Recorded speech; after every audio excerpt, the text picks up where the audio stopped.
As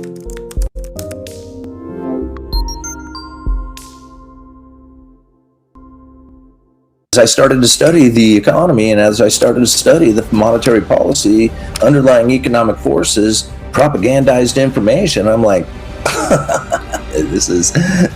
this isn't what people think it is. See, this is something that not a lot of people are going to share or even understand, is because the mainstream media is not going to describe it. They can't describe it. It would be too difficult for people to even understand for just a minute what the real interest rates are, the lag period within the Fed, and so they just fall victim to the unfortunate circumstance of just believing that when the Fed raises rates, it restricts the economy, and when they lower rates, it accommodates the economy. Things are never going to be the same again. They're not. There's just no way they can be. We've never had a condition in which that the expansion of fiat currency has led to this level of inequality, to encompassment around the world. Like, everything that we have going on right now within the economy has never existed on this level before. To think that it's the same, very inaccurate, right? This is a whole new time. This stuff is deep, and it's really hard for like the average everyday working class individual to get it. This stuff is not impossible. Once you see it, once you get it, it's a lot easier than you might have even thought that it was. Sometimes you need a community to have the discussion with, and that's what the Uneducated Economist is all about.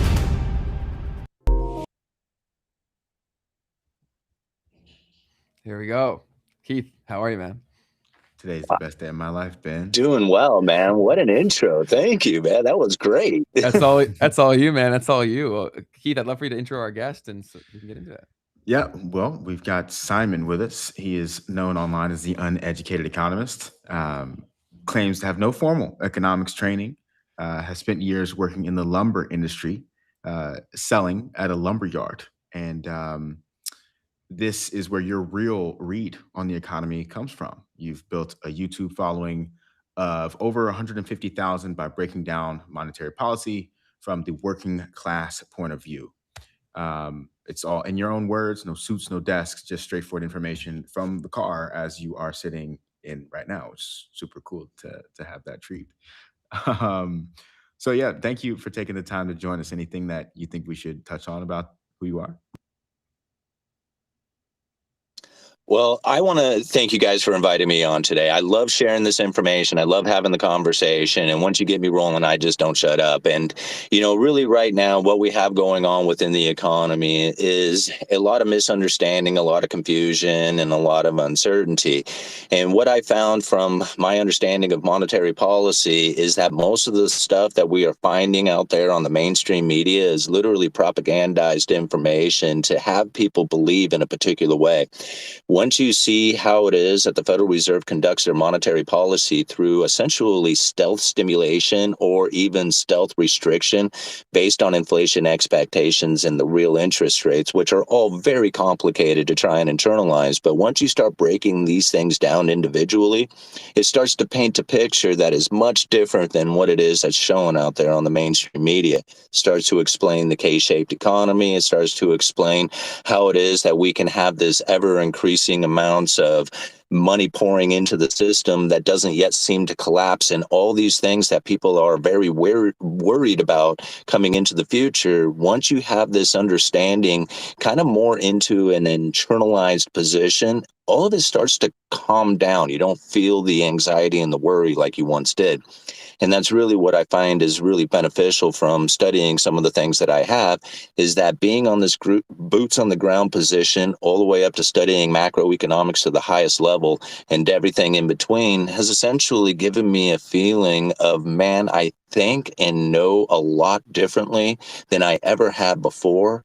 That's given me this appropriate decision-making process. And that's really what it comes down to. Simon, I'm thinking back to how I just started YouTube about a year ago, and I was watching some of your content, studying, trying to learn, right? Like, how were people getting so much traction on YouTube? And your stuff is super, it stands out a ton because you're just sitting in your car just talking. And one of the most popular videos, the most popular video on your YouTube channel, is the one about if you want to be rich, drive a beater POS car, right? Can you talk a Yeah. little bit to some of the thinking around that, how you stand on that today, if you still stand by that kind of thinking, and how that ties back in to how people can actually put themselves in a better position in today's economy? hmm Well, we have to think like, I mean, a car really only does one thing for you, and it transfers you from point A to point B, and that's it. Now, everything after that is a luxurious experience that is really meant to be more of a status symbol or giving yourself some sort of experience of feeling good about driving your car or something of that nature. But it doesn't really perform the task of getting you from point A to point B any differently, depending if it's $100,000 car or a $500 car. The end result is the same. So, as an individual who may be a professional, you got a car that you need for your work, your job, that's not the same story. But an individual who says, man, I need to drive a nice car because I need to carry this higher status symbol, because I need to impress people, because that's just who I am, that you're going to end up putting yourself in a position in which that you're going to spend money on something that really is going to deteriorate your existence if you are not in a position already to hold on to some of that money. So ultimately, most people are broke because they drive a nice car. Like, that's really what it comes down to. And so if you want to be rich, you drive a POS beater. Drive a POS beater, $500 car. I drove a $500 Toyota Corolla until I was able to save enough money down to buy a house. And people say, man, why don't you buy a nicer car? And I'm like, I can't buy a nicer car. I'm buying a house. Right? Which one would you rather have, a nice car or a house? I mean, just about anybody would say a house. Well, I couldn't have bought the house if I was making $1,000 payment on a car. So once I start understanding a little bit better about where it is my money's going and what it is that I need a car to do, if it can get me to point A to point B, that's my only goal, and that's the only thing I really needed to do. Now, if I was trying to, again, use it for a profession, now we got a different story that we're telling. Even if you have it for a hobby, like I can understand, like somebody who even had a really unique hobby and they like cars and they like tinkering on their cars and tricking their cars out. Okay, that might be a little bit of a different story too. So long as you're not dumping all your money into your hobby, right? So as long as you can secure some of it. But again, if it's just transportation and you're driving anything other than a POS beater, you can probably suspect that it's going to be very difficult to get money. You're going to probably have a hard time getting your bills paid. You're probably going to have a hard time choosing investments, stuff like that. And now when you think about that, that's not an asset holder point of view. Right? Like asset holders have a thought that they're going to be buying more assets, not try to figure out how it is that they hold on to their car payment. So when we think about the car itself, this is probably the number one thing that most people make a decision on that deteriorates their existence, is by buying a car or a newer car. I mean, you really think about it.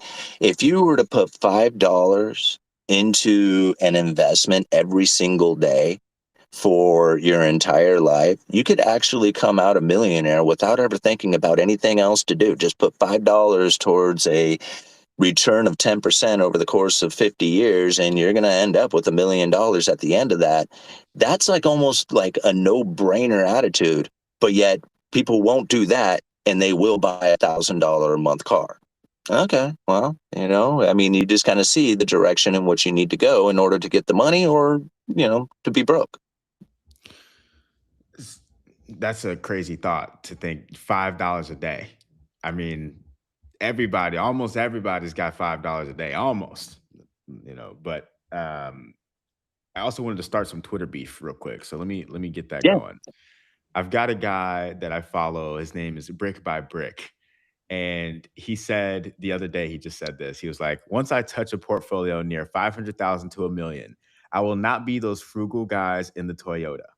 The Porsche dealership will be getting a call. This guy responded, 100 cap only. Still not enough money to justify a Porsche. And then Brick by Brick claps back. He says, I don't know. I know people who make $100,000 a year with less than six figures in assets, but owns a Porsche. I think that $500,000 portfolio justifies it, not even including W-2 and business income. It depends on how you look at it and financial situation. What is your take on that?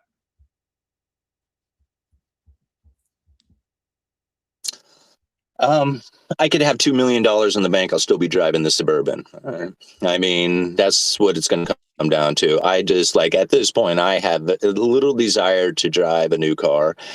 And as far as like, I don't think I carry like, I mean, I'm pretty popular on YouTube. I'm pretty popular in my community. I know a lot of people, like literally nobody asks me what car I'm driving or care what car I'm driving. The only person who really cares about what car I'm driving are other superficial people out there who say, dude, you look like a broke ass. Why are you homeless in your car? And I'm thinking that isn't important to me. No, like whatever opinion you have of that is like of no importance. Do you have anything to say about the Fed and monetary policy? Because outside of that, I think I'm done with that conversation.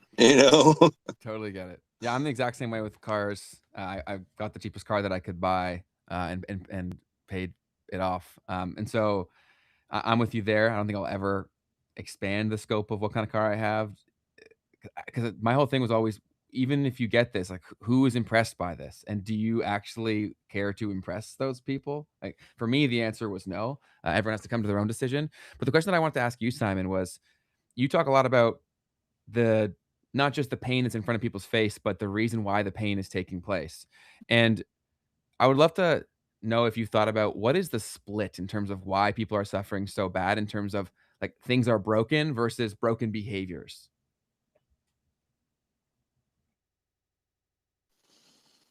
Well, okay, so you have a couple of things. You got a mindset issue, right? So ultimately, there's a I mean, for a lack of a better term, there's a mental handicap that's taken place there. If you just don't know, then you're going to have an issue with it. And therefore, it's going to be like, deterioration. Okay. So it's not like anybody can't just overcome that, but literally you're a victim of your circumstances. Make sure it looks like it's needing to reconnect here.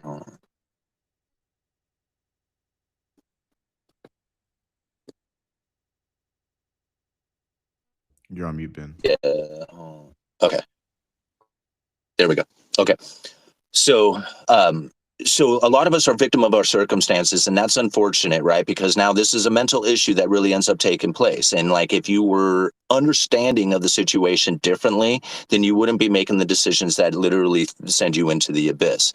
And now that's the problem of the music, the movies, our teachers, our parents, the society in general. They end up portraying out there a particular way of existence that literally forces you down, right? And so a lot of that really comes down to the way that we had been raised, from the way that our parents were raised to the situation that they were facing many generations ago, that literally got handed off to generations until they failed. Now, understanding the situation through an underlying economic force is different from that of the mental like inadequacies, right? And I don't know how else to put it. It's just that, I don't want to call people dumb, but if you just don't know, if you're, not knowing of it, then what is it, right? That's what it comes down to. And so if you can get past that part of it, then you have to understand there's also economic forces that are playing out. And mainly that's the Cantillon effect. And now Cantillon effect is a very like obscure, odd view of how new money pours into the economy, but is really pretty easily explained that when new money comes into the system, the people who have first access to that money spend it at face value. As the time it trickles into the economy, everything has moved up in price, and the people at the end of the line suffer the most. So it kind of creates this K-shaped economy that we now see. Is to understand that new money pouring into the system separates the rich from the poor, and this is the results of what we have from years, decades, almost a century of nonstop money creation.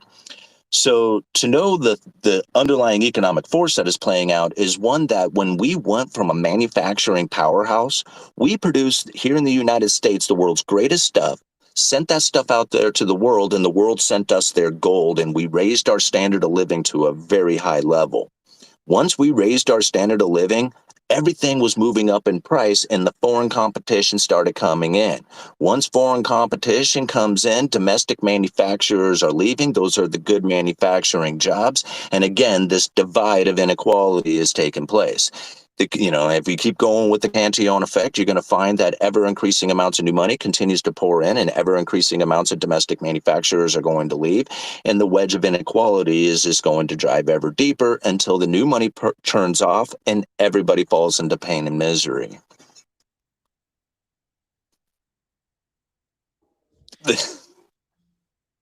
So one of the things that this brings into my head is the big debate that happens around the concept of the trickle-down economics.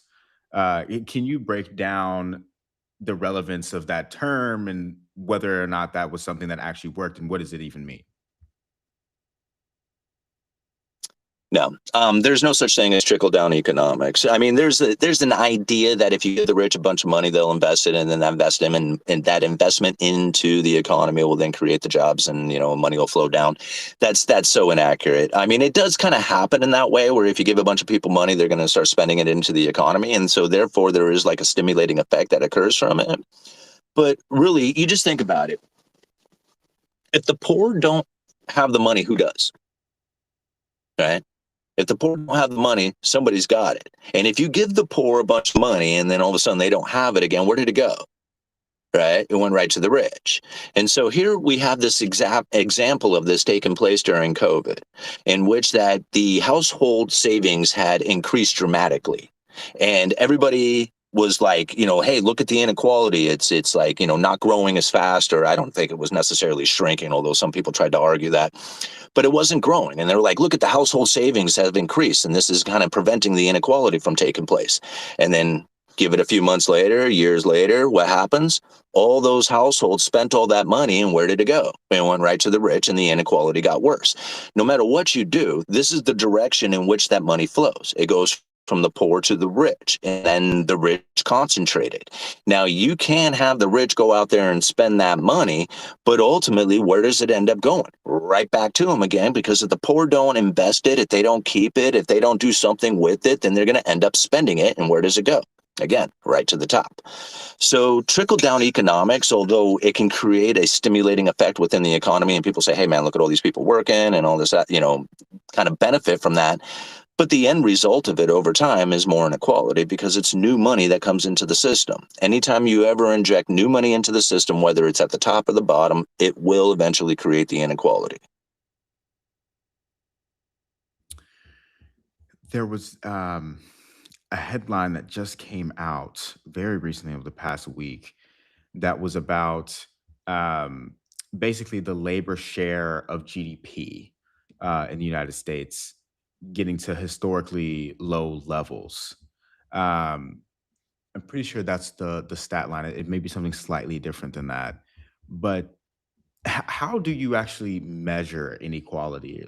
What does that look like, and how does that show up in people's real lives to a matter to a point to where it starts to become a real issue? It's difficult to describe it in such a, like, black and white term. It's just like, well, this is it here, like, these are the steps to it. It really has to come down to the people themselves and their ability to be productive and savers, right? Production, savings. That's like the key to it. And if you can't be a productive saver, then you're most likely not going to be able to share that experience with the other people. And now this is the unfortunate circumstances of being a productive saving nation that then moved into a debtor consumer nation, because the debtor consumer nation is nothing like the producer saver was. So if you can imagine, like, I've used this analogy before, like back in the 60s, back in the 70s, if you can imagine somebody wanting a vehicle, they could go down to the wrecker, buy one of these wrecked vehicles, twist the wrenches on it, and then get that thing back up and running again, because this wasn't that uncommon. Vehicles were something that people could work on. We were producers, savers, producing cars, saving cars, working on cars, and allowing everybody who essentially wanted a car to be able to get a car. Now, what happened with cars is the technology has moved up, and they don't produce cars anymore that you can just go down and just pick a wrecker up and twist the wrenches on it and get that back on the road again. So the producer nation, where we could just produce massive amounts of cars for everybody, doesn't exist anymore. So how difficult is it now to get a car? Right? It's very difficult to get a car. See, back in the 60s and 70s, you could have had your brother, right? Like if you were a waitress, so I'm thinking of some young lady, right? She's, down at the cafe serving up lunches, collecting tips while her brother is twisting the wrenches on a car that he got from the wrecker. And at the end of summer, she pays him for the car. Now she has a vehicle. They were able to produce a vehicle for her. She had with her experiences being able to share with what his skills could do. And then they both were able to have the symbiotic kind of thing going on. Now that doesn't exist today. So think about where it is that the people who want a car have to get a car. They have to work incredibly hard for it, go deep into debt for it, do whatever it is they can do to scratch and save until they can actually acquire one of these things. Where before, you could just go and work on one, just spend a few months twisting wrenches and you could have a car. See the difference inside of it? So once we have moved and evolved away from being a producing, saving nation where we could share that experience with each other, we fell into a debtor consumer nation, which means that if you are not in first access to that money, whether through the debt issuance or borrowing the money itself, then you don't get the car, right? Yeah, you have to work incredibly hard, go deep into debt, and then spend all your money trying to acquire that thing. When before it was something that was very easy to have. And with a car, you could get money by going to jobs, you can get, do all kinds of things. So this experience of how it is that we could this easily have transportation in our life has deteriorated into one that we now have to depend on ride sharing, Uber, public transportation, whatever it is, buddies who have vehicles, this is the unfortunate consequence that we now fall into. And it's going to get worse as time goes on. What's funny about it is that as that happens, the need for rideshare starts to produce another business, right, for people to then take advantage of, because most people are not going to be able to afford a car. Those who are actually buying a car then need to use that car to create money because they can't afford the car. Right? Very true. There's so many of these things that we see the outcome of it in our day-to-day life, but we don't think about like why it's happening, or we take the bait of the what's right in front of our face being the total story. So you obviously didn't do that. What was the point in your life where you started to really look into all of this stuff? And was there a trigger? Like, 'cause I'm sure you talk about this on your story all the time. Sorry, your YouTube channel all the time, but I'm new to your content, so I'm just genuinely curious.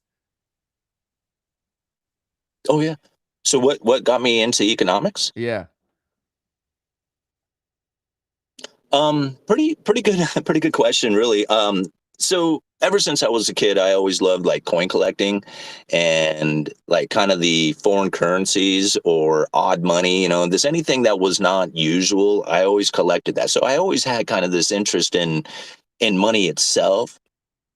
And then as time went on, I started trying to get a better understanding of economics, mainly to try and be like an investor, like to try to understand the markets more, understand what's going on with stocks and bonds and those kind of things. And really pretty clueless about most of that. Ended up attempting to buy a house in 2007. So great financial crisis, totally working construction, lost my job, lost everything.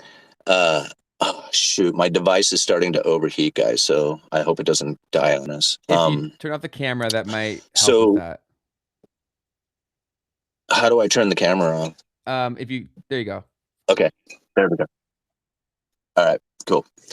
Um, and so anyway, so here it is that I'm like, in 2007, it's a great financial crisis. I've lost my job, and now I'm trying to figure out what's going on with the economy going into recession. And I'm watching the TV, and it's talking about mortgage-backed securities and credit default swaps, and I have no idea what any of that stuff means. So I'm turning on my computer, and I'm typing in, what's a mortgage-backed security?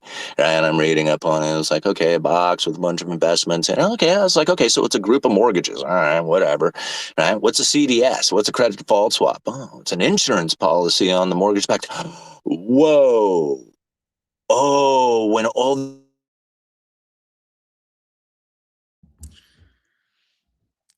I think we lost Probably him. overheated on us. Yeah, he was about to say some awesome stuff I could feel. Yeah, I'm super excited to hear more from him on like also what people can do and some of the other traps that I think a lot of people are falling into, or that he might think as well, what his thoughts are on some of those things. Um, but yeah, Yeah. this is awesome. I'm also super curious to see how people respond to this. right? Like I'd love to see the sentiment within his community in terms of, and also has that changed over time? Because one recurring thing that we always say is everyone has a breaking point where they start listening. Totally. You know what I mean? Everyone does. Even my family, like they all start to listen at different points. But so I'm very curious to see what his thing's been like. It sounds like it's been overwhelmingly positive, which is good to hear. Yeah. In our chat, it's interesting. People definitely wanted to talk about the car situation in terms of how they're going about that.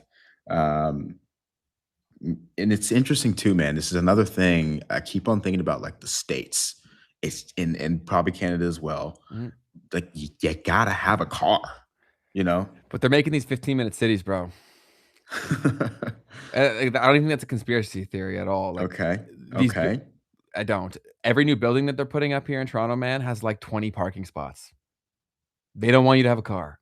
Mm, That's an intentional design. Of course, you could say it's just simply to maximize profit, but if every building going up is doing that, right? Like same I'm hard. effect. Yes, precisely.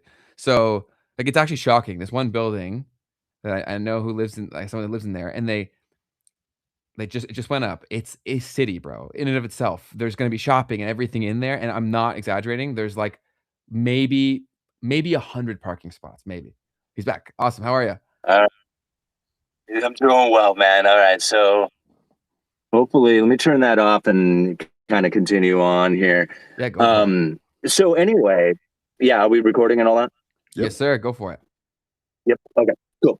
So anyway, so here it is the great financial crisis. I'm working construction. I've lost my job. The recession is kicking in. I'm trying to figure out what the hell mortgage-backed securities, credit default swaps are. And I'm at the computer and I am just desperate for information. And so I am just looking everywhere and I start stumbling across all the big hitters, right? I'm Peter Schiff and, who else was I into at the time? Uh, Casey, Doug Casey. That was a big one that I was following at the time. So there was a bunch of guys that I just started listening to. And I'm like, okay, great. What's going on with this economy? And then I start explaining things to my buddy who says, dude, I've been trying to share this information with you for a long time. Here, why don't you read this book? And I'm like, dude, I don't read books. And he was just like, well, try and dive into this one. You might like it. And he gives me the book, The Creature from Jekyll Island, right? And I read this book. It takes me about 6 months because I don't read, right? And so it takes me about 6 months to get through this book. And I'm like, holy moly. And now my mind is just spinning out of control on what it is that's going on with this economy. So I cannot get enough of it. I'm diving deeper and deeper and deeper into this stuff.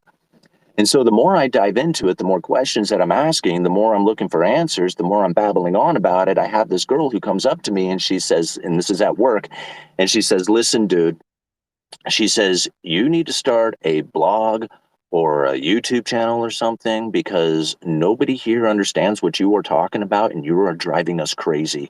And I went, oh, I'm sorry, Brittany, right? You got to understand, Brittany's like 6 feet tall, blonde, rides horses. So you got to listen, right? And so I'm like, okay, Brittany, gotcha. So I went down to my car. I fired up my phone, which was a used iPhone 6 that I bought for $200. I do a introduction recording to the Uneducated Economist. I go back into work. I upload it using the works Wi-Fi, and that was the day the Uneducated Economist was born. I start putting out videos pretty regularly. Like I wasn't doing them every day, but I was doing them fairly regularly, and literally nobody watched them, right? Not a single person would watch my videos at all. And the only person who was really watching them was like my wife and my mom and my sister or somebody like that. There was nobody watching my videos. But then I started talking about like housing and building supplies, and I put these two together, and then boom, I caught a lot of attention, right? And so I just kept going with it and talking a lot about lumber. Now, fortunately, when I started the channel, there was issues happening within the lumber industry that nobody really could see or was being talked about. So I was like witnessing and I'm talking about it. I'm like, dude, lumber mill closures, shutdowns, all this other stuff, right? And it's all throughout 2019. And I was getting the attention of a few people. But then when lumber took off, that was it. Boom. Now all of a sudden, everybody wants to know what's going on with lumber. And I have a year's worth of dedicated videos just to the lumber industry. And everybody's asking me what the hell is going on. And I had the perfect story to tell them. So it was like, it just had perfect alignment. when I was calling out the lumber as accurately as I did, I caught the attention of hedge funds and some other people out there. One of those guys was George Gammon, and now that happened to be by accident because I had a comment in a different video that said you should check out George Gammon. I went and checked out George Gammon. He was doing these great whiteboard videos. He had maybe 300 subscribers at the time, and I gave him a shout out saying, Wow. this guy's really cool. You should check him out. And I moved on. I don't think I talked about him for more than maybe 15 seconds, right? Just told my viewers, go check out George, and I moved on. And George came back and he says, dude, thank you for the shout out. I got a huge response from it. Why don't you come on, do an interview on my channel? I said, hey, great, George. That's cool. His crew kind of gave me a little bit of insight into my YouTube channel. And I was like, hey, man, thanks a lot. And I just kind of called it at that. I was like, all right, nice to meet you, George. And then a few months later, he's like, dude, you want to come down to Houston and talk about lumber at the Rebel Capitalist? And I'm like, me? Like, the Uneducated Economist, you want me to go down and speak at your economic conference? Who's all going to be there, right? And he's like, oh, I got some of the big guys like, Robert Kiyosaki and Ron Paul's the keynote speaker. I'm like, Ron Paul is the keynote speaker? I'm going to go speak at an event that Ron Paul's speaking at. And he's like, yeah, if you want, and I'm like, yeah, let's do it, man. And essentially that was like, the spark of it. And that, sent me up into, going to other speaking engagements and then just continuously to do the, daily videos, live streams, which is eventually what I gotten into. And then now I've developed something called the school, something on the school community called the credible threat theory, where I teach a course on how to understand all this stuff that I talk about. Awesome. What a story. Yeah, man, that's super cool. George Gammon, obviously one of the stars in the game now.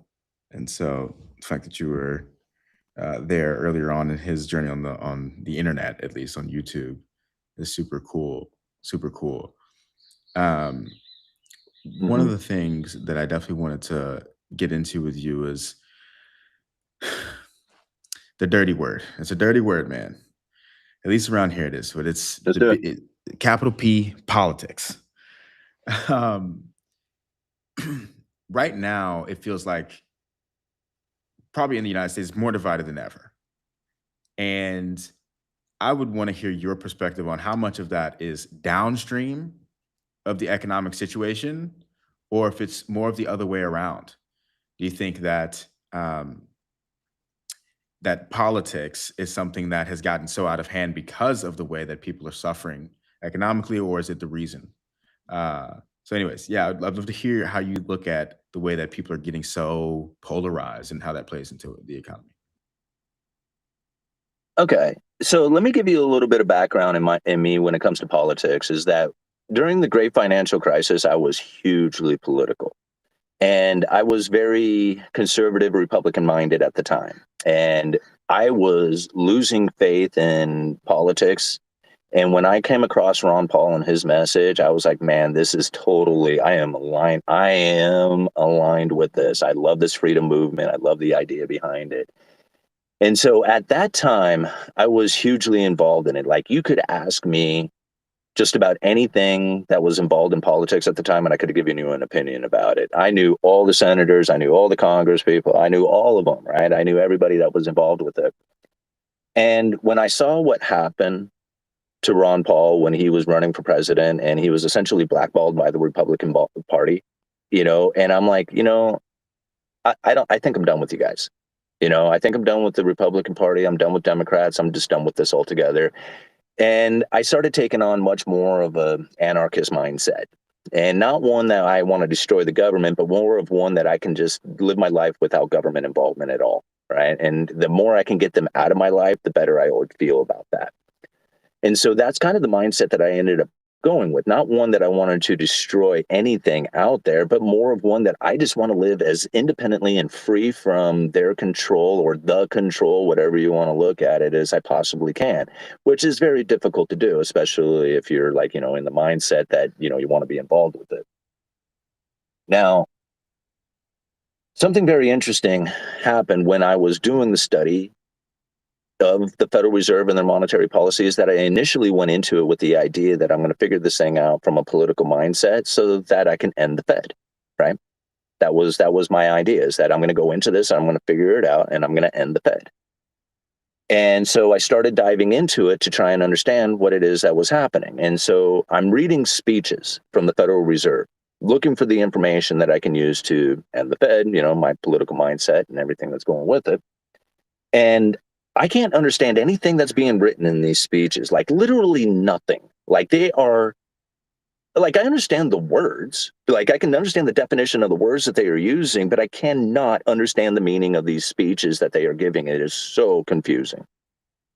And so I started looking through these speeches, and if I had come across a speech that I thought was interesting that I couldn't understand, I would read it over and over and over again, like literally every single day, a couple of times a day for weeks, right?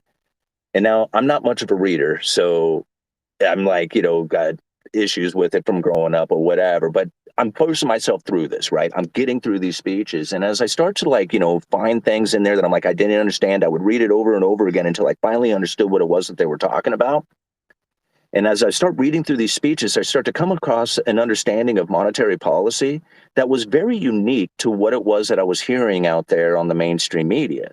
And the other thing that I was finding through all these years of speeches that I'm reading and trying to develop an understanding of the monetary policy is that there was nothing political inside of it. Like nothing. I could not find anything political inside of this stuff. Right. And as much as I was looking for it and wanting it and pushing for it, I couldn't find it anywhere. And I'm like, okay, well, then just let it go. And what is it that I am finding? And the more I started reading and more I started learning about it, I started to come across this idea of what it is that's happening with monetary policy that was an issue for the Federal Reserve that didn't really have anything to do with politics at all. Like, this is a interest rate environment that has now moved closer to the lower bound of zero. And regardless of politics, this was going to continue to happen. And now, understanding how it is that the Federal Reserve is going to deal with that, it doesn't really matter what's going on within the politics. It really doesn't, right? Now, there's political events that do take place that definitely impact monetary policy, and there's definite ways that you can then look at the politics of it and say this is a very interaction that is happening that creates this outcome. Very much like during COVID, we had the U.S. Treasury and the Federal Reserve working together to produce special purpose vehicles. That is a political action straight up, no other way of looking at it. But then, go ahead, man. Did you have something to say? No, you're good. This is awesome. And so, Continue. I just saying hi to someone in the chat. Go ahead. And so when you think about, like, this was a very political event, but then when I look at it, I think, okay, so people can scream the politics, they can describe it very accurately, and I say, okay, wait a minute, I'm going to push back for just a second, right? And I'm looking at these special purpose vehicles. And I'm looking at one of them in particular, right? Because there's so many of them to look at, but there's one that's really important to me, and that's the corporate debt lending facility, because that's the one that means a lot. Because this is the Federal Reserve is going to jump in and start handing money to these corporations, picking the winners and losers. They're buying corporate debt. This is a very big deal, right? And so here this special purpose vehicle is set up, this entity separated from the Federal Reserve, separated from the Treasury, with a promise that they are going to be buying corporate debt, right? The corporate debt lending facility. Now, they fund this thing with hundreds of billions of dollars, and just the announcement of this thing had people losing their minds, like me. I mean, I was jumping out there screaming, man, the Federal Reserve is picking the winners and losers. I was just like everybody else spreading this propaganda, right? Now, what ended up happening is that when people heard this information, they ran out there, started buying corporate debt. When they started buying this corporate debt, all the corporations were able to find the funding they needed before that special purpose vehicle, that corporate debt lending facility, before that thing was even up and running. Just the credible threat alone that they could do it, that they have this corporate debt facility, had all the corporations getting funded from the front running by the market, believing that the Federal Reserve was going to be buying it.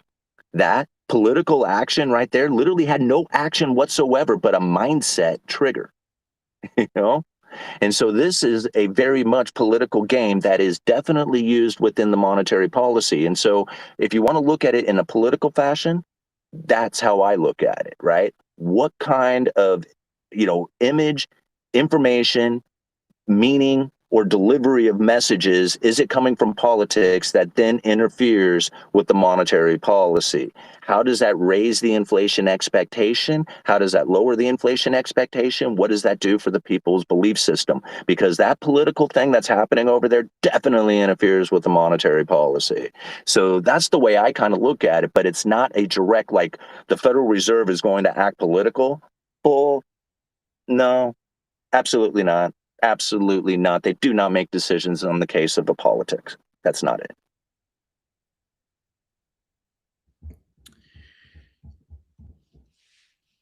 Right now, we're in the middle of a little bit of a transitionary period with the Fed.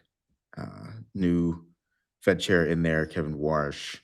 Um, Lots of mixed opinions on what he has done or is doing and what he was expected to do. How do you look at what's going on with Kevin Warsh in the Fed right now? Um, Here's the thing. Kevin Warsh is a spokesperson for the Fed. All right. And so when Warsh gets out there and speaks, he's speaking on behalf of the FOMC. That's what he does. That's what Powell does. That's what Warsh does. That's what all the chairmen do. They really don't have the ability to make any decision outside of their own vote on monetary policy. So there's 11 other voting members on monetary policy that will then conduct the outcome of the interest rate adjustments. Now, there are some things that Warsh can do, like the forward guidance, ending of forward guidance, some stuff with the balance sheet. Like there's some internal things that can happen under a Warsh regime. But as far as like what he is going to do to monetary policy, nothing that wasn't already planned within the FOMC already, including the ending of forward guidance. Now, that wasn't Warsh's idea. This is something that Philip Jefferson brought up in a speech from 2025 or 24. I can't remember which speech it was. 2024, the communicating about monetary policy. So they even inside of that, not necessarily like straight up said we got to end forward guidance, but basically said there is an issue with forward guidance and we essentially got to stop using it, right? And so to know that this was something that was in the mindset of the Federal Reserve before Warsh even got there, leads me to believe this isn't Warsh's idea. This is something that is now happening within the monetary policy strategy that is being conducted for like literally years, if not decades, more than decades now. So as I look at some of the things that I have studied through the monetary policy and essentially what I have developed as the credible threat theory, when I think about what it is that Warsh is doing within the strategy of the Federal Reserve, I don't believe that's any different than what would have occurred anyway, right? Like, using Warsh as a regime change is the perfect trigger in order to get this thing accomplished, as far as like ending the forward guidance, moving into a different regime where they're less quiet, and then using like, the idea of like this inflationary pressure.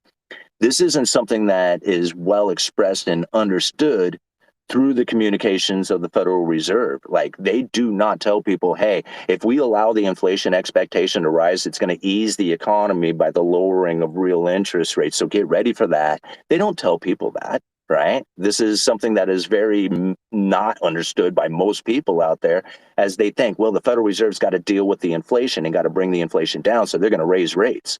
And to me, I'm thinking, okay, but you got to continue on with the story, because the raising of interest rates comes with a long and variable lag. So even if you raised rates today, you got somewhere in 2028 before they start to impact the economy. What do we have going from now until then? Right? As if nothing had happened. That's what we have going on. So if the inflation rises, it's as if the nominal interest rates have stood still, even if the Fed raises rates for at least a year.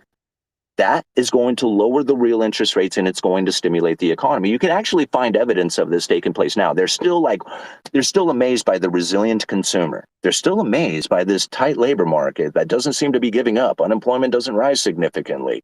Still weird, inflation rising, very concerning. But if you go and you look at what happens to the asset holders, who are essentially the consumer within this economy, the top 10, 20% of households, every time the interest rates, the real interest rates, come down, they get stimulated. So if inflation rises and the nominal interest rate stays still, the top 10, 20% of households go out there and consume.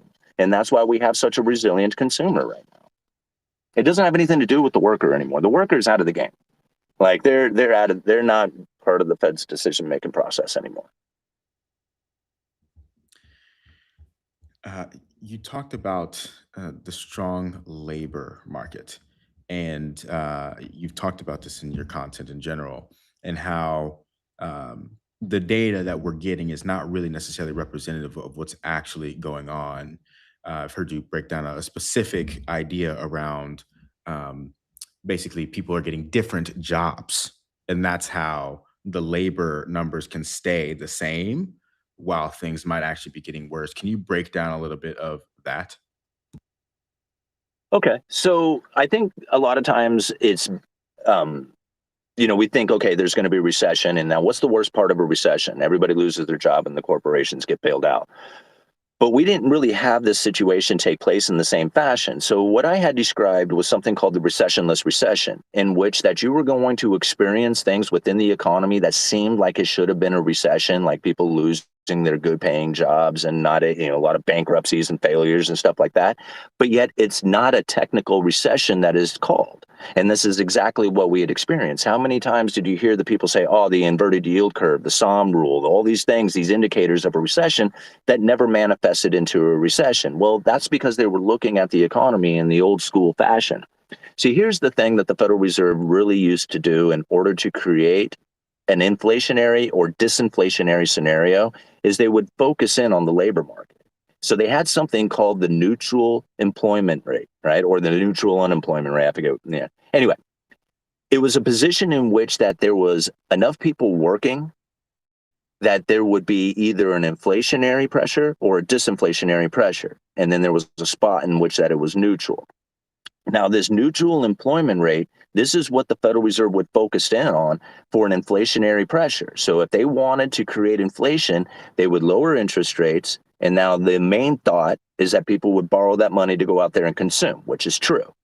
But the real situation that the Federal Reserve would see is that when that money or when that interest rate came down, corporations would borrow that money and hire people. And that hiring of people got them out there getting more money and consuming. And that's where the consumer came from when the Fed would lower interest rates. It wasn't from them just borrowing the money and consuming. It was from the corporations hiring people, lowering the unemployment. And when that tight labor market kicked in, you would start finding the inflationary pressures on account of that. So this is the way that the Federal Reserve used to look at it. If they needed to put inflation down, they would raise interest rates, corporations would start firing people, that unemployment would start to rise, less consumption would be taking place within the economy. So this is how the Federal Reserve operated and how most economists describe it. This is inaccurate, right? Because of the flattening of the Phillips curve. And so now this is something that even the Federal Reserve addressed. And again, I share these speeches in my school community all the time. There was a speech coming out from Lael Brainerd talking about this exact scenario, the flattening of the Phillips curve and the disconnect between inflation and the labor market. And so now what ended up happening is that by the end of the great financial crisis going into 2018 and 19, what do we remember hearing from Trump? Best job number ever, right? Lowest unemployment ever. There's no inflation. That right there scared the hell out of the Federal Reserve because it was the flattening of the Phillips curve. All these people went to work and they were not consuming at a pace that was high enough to drive inflation up. And that right there was the problem with the labor market and the Federal Reserve and how it is that they were using their monetary policy is that they could put all these people to work. Everybody went to work. There was low unemployment. You couldn't jobs everywhere, right? But it wasn't kicking in the consumption in such a way that it would show up in the Fed's inflationary numbers. And that was like crap. The labor market is out of the game. They are no longer part of it. So now what do we see happening, right? The inflationary pressures that kick in is now lowering the real interest rates. We see this happen and it starts to then increase the asset holder's position. Who do we see out there as the consumer? The top 10, 20% of households. So if the top 10, 20% of households are the consumer and the Federal Reserve is looking to increase aggregate demand and the worker can go to work but doesn't increase the aggregate demand, who will increase aggregate demand? Right? The top 10, 20%. So now they have to lower the real interest rates, not the Fed funds rate, not the nominal rate, the real interest rates. The interest rates after the inflationary pressure that come down, that then sparks the asset holder. They go and start consuming, and then you got an economy that's active. The worker's out of the game. The only thing the worker really does at this point, and I'd say it's not exactly the greatest analogy to use because it's kind of gross in a sense of it, but really there's no other better way of looking at it than to think of the labor market as the KY in the economy. They are literally the lubrication inside of this, and that's it, right? Like they drive the truck, they flip the burgers, they serve the beers, they do all that stuff, but they're not the consumer within this. That's at the top 10, 20%. But they have to be there in order to make everything function, right? They got to get this product from point A to point B. They got to get the burger flipped. So the labor market is essentially just the mechanism of making things move, but it doesn't actually create any kind of economic activity from their efforts. Super well laid out. This doesn't sound like it's something that's sustainable. Do you envision a breaking point? And if so, what does that look like to you? Well, of course, like the breaking point should have happened back when the Federal Reserve was first, got their charter back in 1913. It should have broke again in the 30s. It should have broke again in the early 70s, and it should have broken again during the Great Financial Crisis. And essentially, it should break again here pretty soon. But ultimately, it's not going to break because they figure out ways to keep the system moving. And now, if you think about what it is that happened in Cantillon's day, right? When the manufacturing powerhouse grew to such a size that they became the consumer and started consuming the stuff of other nations, they would export their gold until they fell into pain and misery. And then the system would start over again. Now, if you get to a point where it's time to cash in your gold, right? It's time to redistribute the gold back out to the rest of the world because you rose as a manufacturing powerhouse, right? You increase your consumption. You started bringing in the foreign products and you start exporting your gold. And then Nixon says, no, wait a minute. No, we're not going to do that. We're not going to export the gold. Instead, what we're going to do is we're going to go on a 100% fiat currency after this. So now, instead of falling back into poverty and misery by the redistribution of gold out there to the best manufacturers, we are going into a fiat currency system where ever increasing amounts of new money is going to pour into the system. Well, you can't stop the underlying economic forces of separating the rich from the poor if you have new money that's pouring into the system on a regular basis. And this is one of the reasons why we see such dramatic inequality. Ultimately, if they want the system to continue on, they're going to have to offer up like a UBI payment or something just to simply keep the people from falling away. Now, this is the problem, is that the UBI payments are literally going to drive the wedge of inequality on a rocket ship. Because most people will not know what to do with that UBI. They will spend it, and then the money will go right to the rich, right? And then the inequality will grow even worse. So if the person who received the UBI was really disciplined and said, man, I'm going to put this towards the dividend paying stocks, I'm going to start a business, I'm going to get into the things that are appropriate, get out of debt, they will be like, okay, maybe we can slow down this inequality by handing out a bunch of UBI, but that's not what they're going to do. Some people will, most people won't. What they're going to do is take the money and spend it, and it's going to be gone, and they're going to be broke as hell, and then the inequality is going to be that much worse. Makes sense. If you had the keys, what kind of decisions would you make? Like if you could have the system that Simon could pick, what would that look like? Have you thought about that much? No, I would pick a timeline. I wouldn't pick a system, right? Because there's no system that's working. You got to understand there's a timeline within each system that's cyclical. Where do you want to be on that timeline? Me, personally, I want to be in the beginning of the producing, saving nation. That's where I want to be. Because the producing, saving nation is going to have the highest quality standard of living for the easiest amount of effort, right? Now, if you want to be in this position, you got to be an asset holder holding debt issuance by rental properties, by, that kind of thing. And so when you have to be in a situation in which that you have to think like an asset holder, meaning that you have to be an investor, you have to be in a business, you have to be into all these other things, it doesn't really matter what your skill set is and how much you can produce, because you're not going to be able to put enough hours in a day to actually keep up, right? Even if you do a really good job right now and you're getting paid well, what you're going to find over time is that job is going to get harder and harder and harder to keep up. And so I am not able to go back into the timeline of being a producer saver where I can go and produce and put my money away and then actually have a decent outcome from that and just pay attention to my skills and how good I am at that, that would have been an awesome position to be in, right? But I'm not there anymore. So it doesn't really matter what I want. I can't be there. What I have to think is, how do I get more dividend paying stocks? How do I get into yield? How do I understand, cash puts and covered calls? Like, how do I do this? Because it doesn't matter what my skills are anymore. I mean, anybody can go and build a house and, but the labor that you're going to use to get into it is going to be, that less of a benefit to your outcome as time goes on. It's just going to get harder and harder that way. So asset holders are going to get it easier and easier. So I would pick a time limit. Very, very cool answer. I know we only have a few minutes, but I did want to dive deeper into the fun stuff. You've mentioned at some point that in your accumulation of assets that Bitcoin has become the largest position. Not that you meant for it to be that way, but that's just kind of how things have turned out. And you actually think that gold matters more. Can you break down how that has unfolded for you and how you look at it now? Yeah, absolutely. Now that is true. Like Bitcoin, I've been a huge fan of Bitcoin ever since the very first day I ever heard of it. In fact, I remember going to a buddy of mine saying, "Hey man, we should get some Bitcoin. They're like $18 a piece and we'll throw them around to figure out how they work, okay?" And he was like, "Yeah, dude, let's do it," right? And we never did get the Bitcoin. But, like we joke around about that now. It's like, dude, can you imagine if we did and we threw that around and now we don't have it? Can you imagine the story we'd be telling? But we had talked about getting those Bitcoin.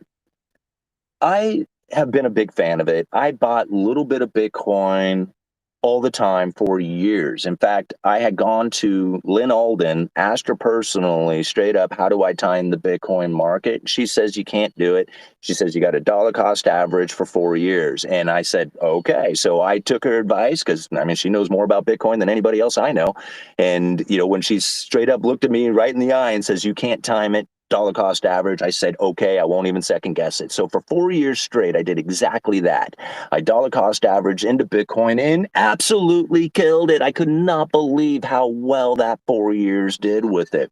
In accumulation with all the rest of the Bitcoin that I have gotten, plus the tips that I have gotten from Bitcoin, is definitely put my position in Bitcoin well above everything else that I have ever done. Now, completely by luck. Right? I didn't anticipate it, didn't expect it, didn't even really want it to go there. I wanted gold and silver to do it because I'm a hard money sound, I want to be in the producing, saving kind of aspect. I like the idea of precious metals. It's in your hand, it's tangible, it's all the wonderfulness that everybody talks about. And it just sits there and doesn't do anything most of my life, right? In fact, I found myself in a position in which that I was completely broke, had nothing, and the only thing that I had really was a box of silver. And I was pretty thankful that I had it when my vehicle broke down and I used it as an insurance policy. So I have a lot of respect and understanding for both of these things as far as a position and what you want to take it as. But when I look at what gold is and what Bitcoin is, right? Bitcoin's a great currency. It's a wonderful currency. It can transfer from here to there all over the world on the internet in a way that is unstoppable from a government power once that transaction is in motion. That is cool. That is cool as hell. Like there's nothing else out there that quite performs to that level. And so when it comes to like getting government out of our lives, man, that's up there on my list, right? I like that idea. Now, gold can do something very similar to that, but you have to be in the presence of the person or you have to trust that third-party risk. There's a little bit of third-party risk with a Bitcoin, but lesser if you kind of know what you're doing with it. So it comes down to, man, what is it that really doesn't mean to you? Like, what is Bitcoin going to do for you? And what is it you need it to do for you? Because it can do all kinds of wonderfulness that gets you outside of the government, transfer, funds to anybody in the world who has internet. It's like all this awesomeness that it holds that is different from gold. But what is it that gold can do, right? Well, gold can get you out of that third-party risk in a way that nothing else can. And so when you're holding gold and you're holding silver, you're holding something that is outside of that risk of anybody else out there interfering with you. That is quite unique. So now it comes down to, man, which one of these two is better? Like that's like it's hard to decide, man. There's so many good points, so many bad points, and on both of these. So I have to think to myself, okay, let's just take one of them out of existence. How bad would that be? Right? Let's take Bitcoin out of existence, and what happens to the world? A little bit disruption. Some people will be pretty upset. You might have a little bit of banking issues considering how intertwined some Bitcoin has gotten into, some people's portfolios and some of the banking system out there. But, probably not that big of a disruption is going to take place. I mean, you remove gold and we got chaos. We got hell to take place, right? It is going to be a devastating moment. And so to understand the difference between the two and the importance of what it is really comes down to your position, your meaning that you are giving it, and what it is that you want from it. But at the end of the day, there's only one of those that's truly important.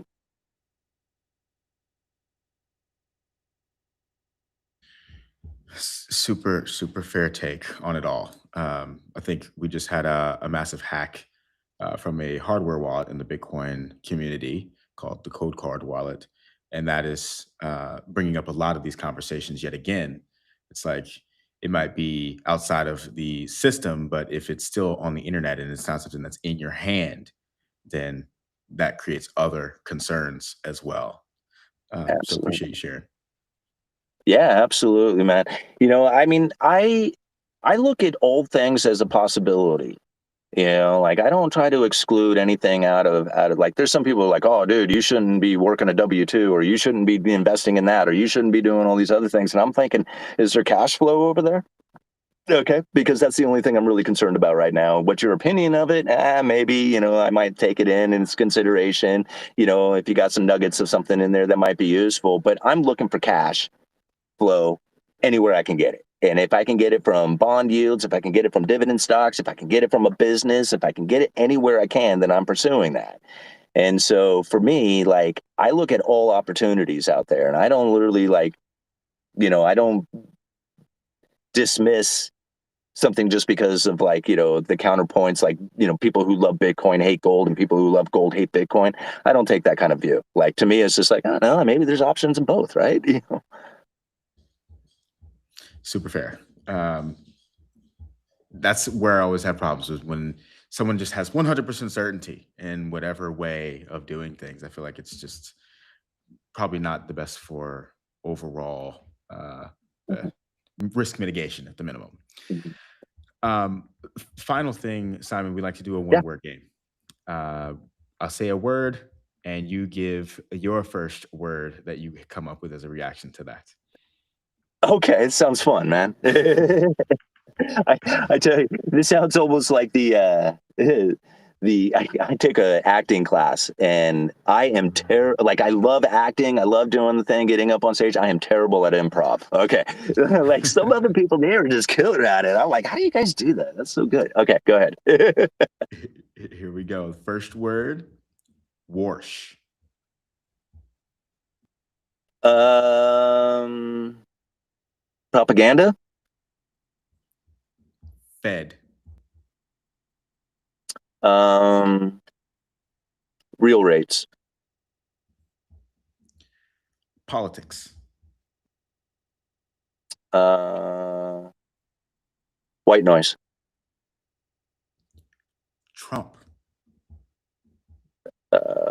Distraction. Gold. Um, wow. Needed. Porsche. Porsche. Yeah. Superficial. Astoria. Home. Fiat. Currency. Lumber. Um, Man, I first word comes is just the simple commodity, but The final word I got for you is YouTube.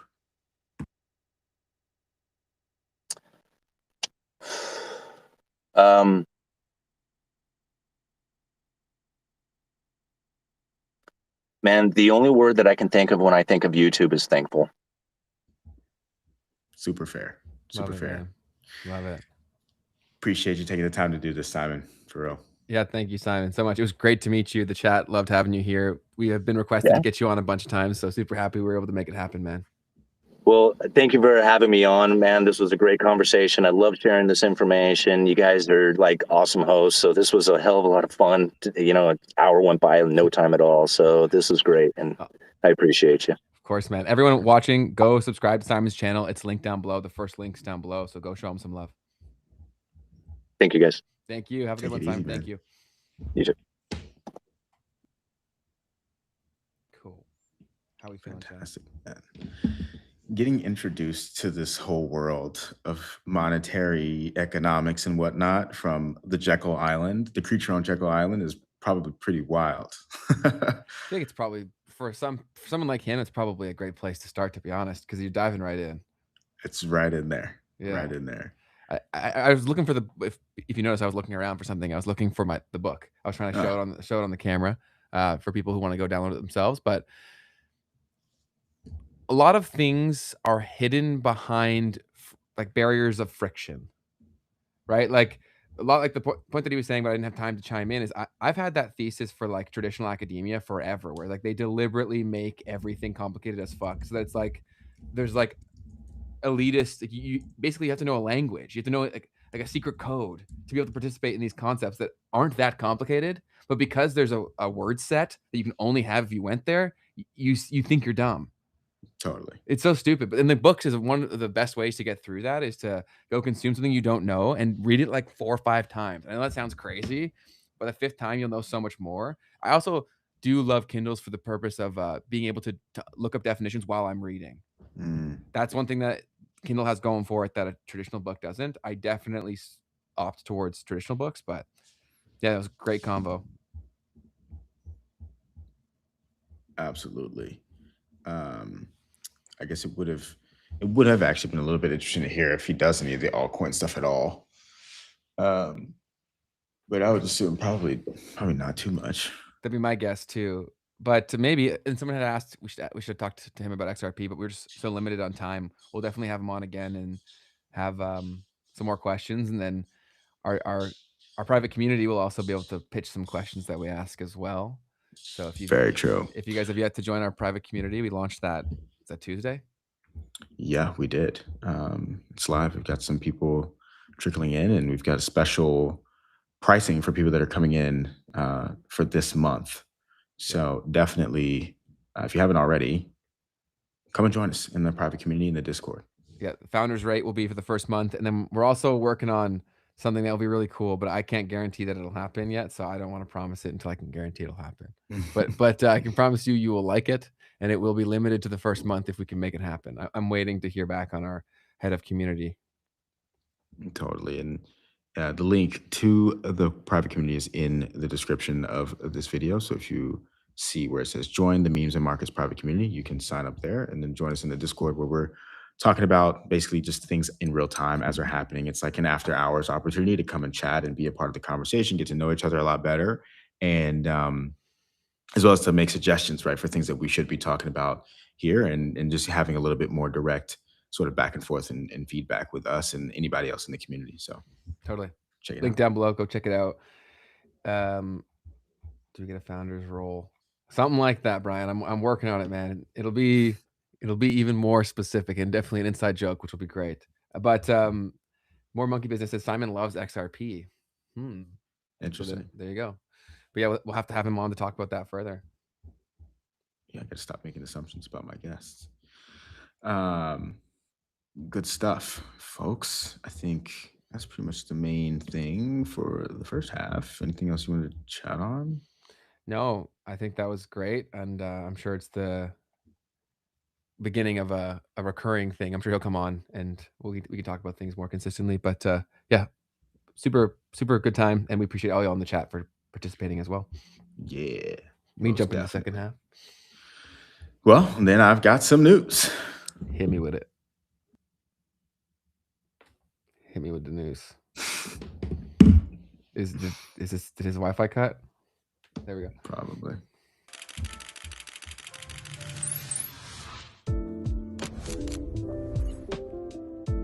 Oh, good.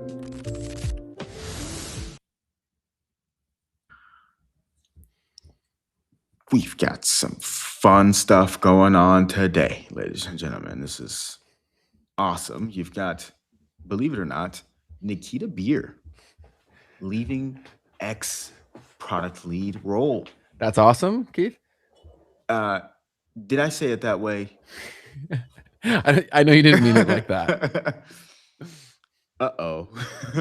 Well, he's not there anymore, so I think I might actually be able to speak my mind. Yeah, No, might be okay. but no. So Nikita is passing the torch, and he's demoting himself to his natural state, which is as a poster on the platform. He said, "I'll be stepping back from leading product at X, and will continue on as an advisor." He said that serving the X community has been the privilege of a lifetime. X is and will remain the most important communication technology in history. But running this app is a 24/7 job, and it's time for me to take a breather. The app is seeing unprecedented growth in new users and engagement. We continue to break records every month. We've climbed 70 spots in the App Store since this time last year. So, this was interesting because there was a little bit of a piece of news that I saw, on the side of this that somebody was drawing some connections to. So let me find out how I can pull this up as Twitter starts lagging out on me. Because this I was like, whoa, I definitely didn't see that. So Antunes at Antunes1 said this is genuinely insane. So don't know if you guys have seen, but today is also a very important day in the entire overall Elon Musk sphere, which is that, according to this screenshot here, yesterday, following its recent first public earnings report and subsequent stock sell-off, SpaceX faces a massive IPO lockup expiration, releasing up to 911 million insider shares into the public market, which risks triggering heavy insider selling and further price volatility. Is that what that says? Can you zoom in on it? Got it. And so this was interesting. This guy's, I guess, asking AI some questions. I don't know the full background. This could be totally off, okay? But apparently he gets some feedback saying that there's a rule for active employees. As an active employee or top executive of, I'm guessing, X as a part of this ecosystem, I don't know, your shares are tied to strict internal rules. For executives, the lockup is completely frozen until after fourth quarter results are released. But now the loophole after resigning is because Nikita Beer officially resigned from his full-time executive role on August 5th. He's no longer bound by active employee or executive trading restrictions. Wow, that's a convenient time. At the very least, it's convenient timing. But somebody pointed that out in sent that in one of the group chats, and I was like, ooh, I didn't think about that or see anything like that to make those dots connect. But that would be interesting. That would be very interesting. Somebody was commenting on SpaceX in the comments today in the chat. Let me try to pull up the chart real quick. Excuse me, I think someone might be at my door. Did you get it?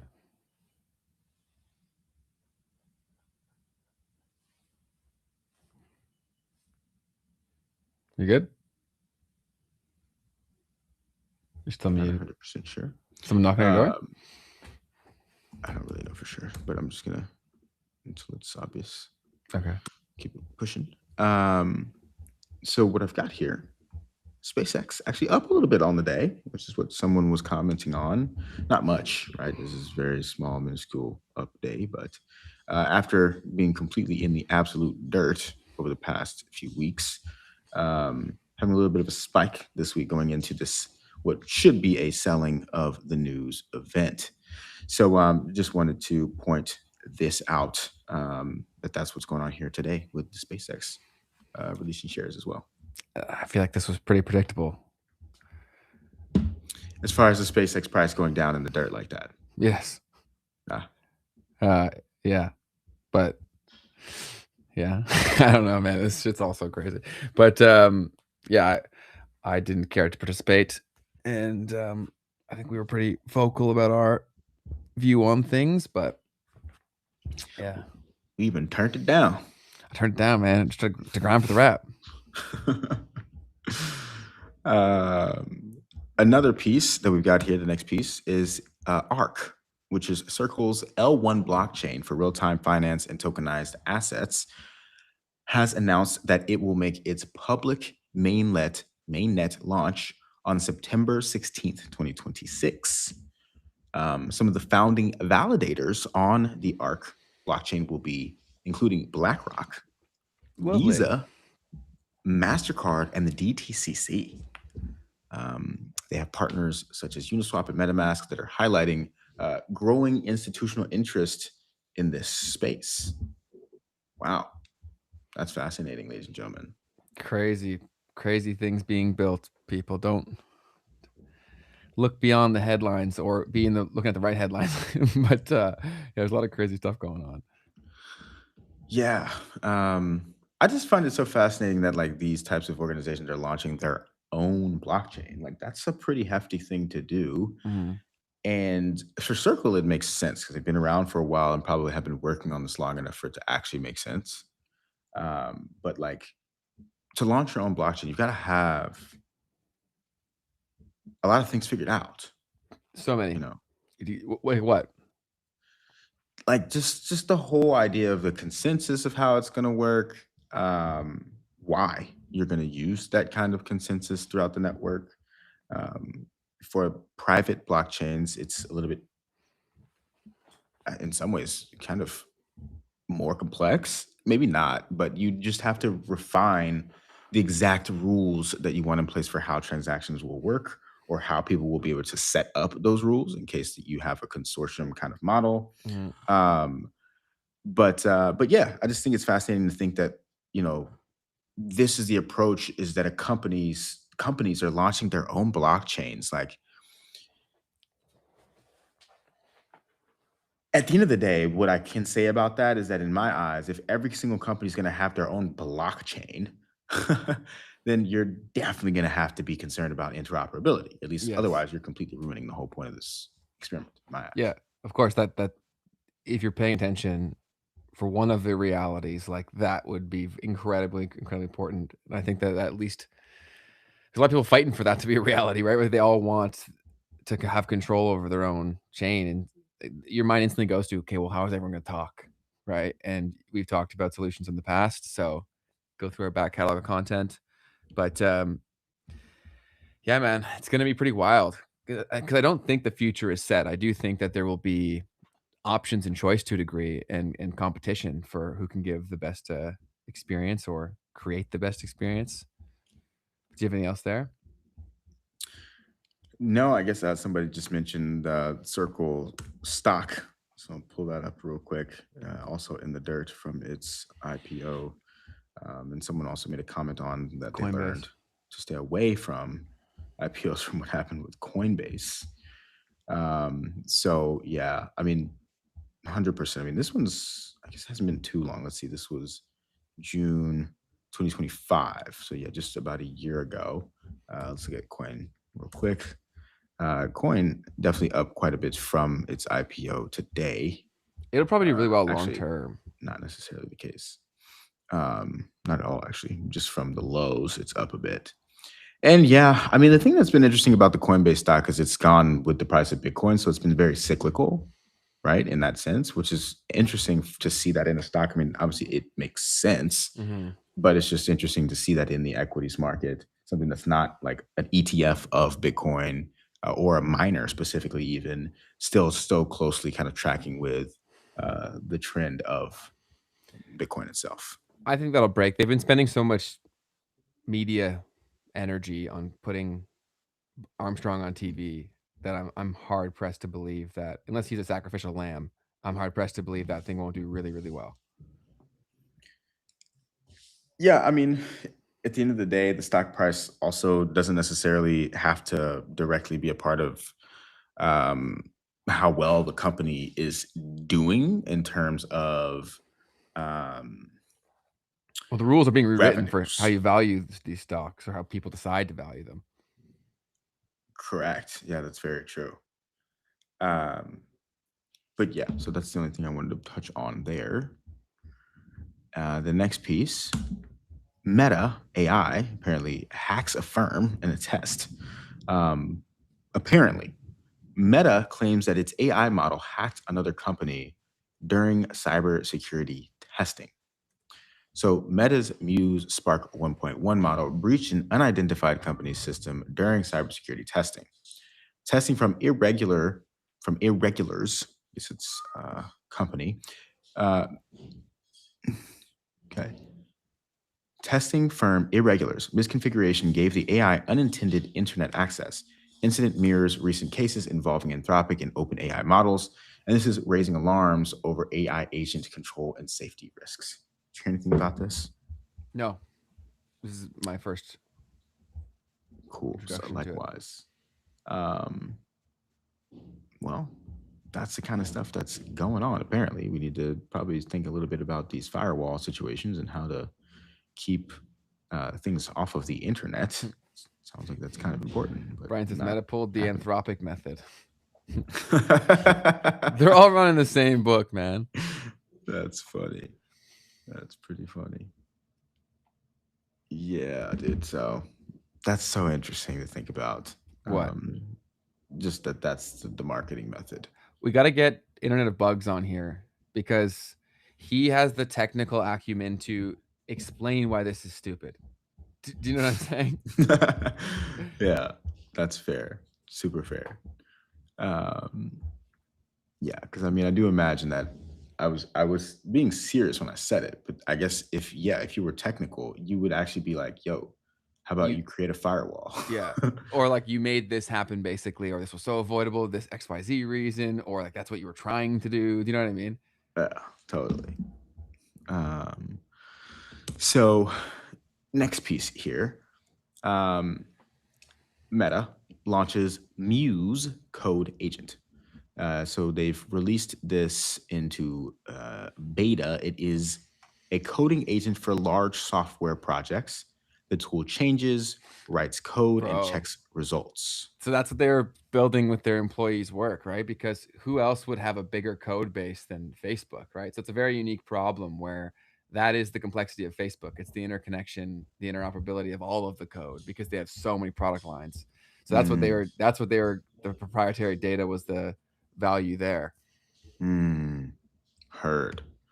Um, that's an interesting thought. Yeah, because we've talked a little bit about how a lot of the largest companies are very likely to be able to benefit the most from the shifts that are happening with AI. So even if you've got these models that like retail people are using, um, if they're also using Facebook or if they're also using Google, uh, like it's really hard for you as open AI to really compete with that over time because of the massive product lines, the retention they have, and so on. And we all check the box. Do you know what I'm saying? Sounding our lives away. We all click the terms and condition.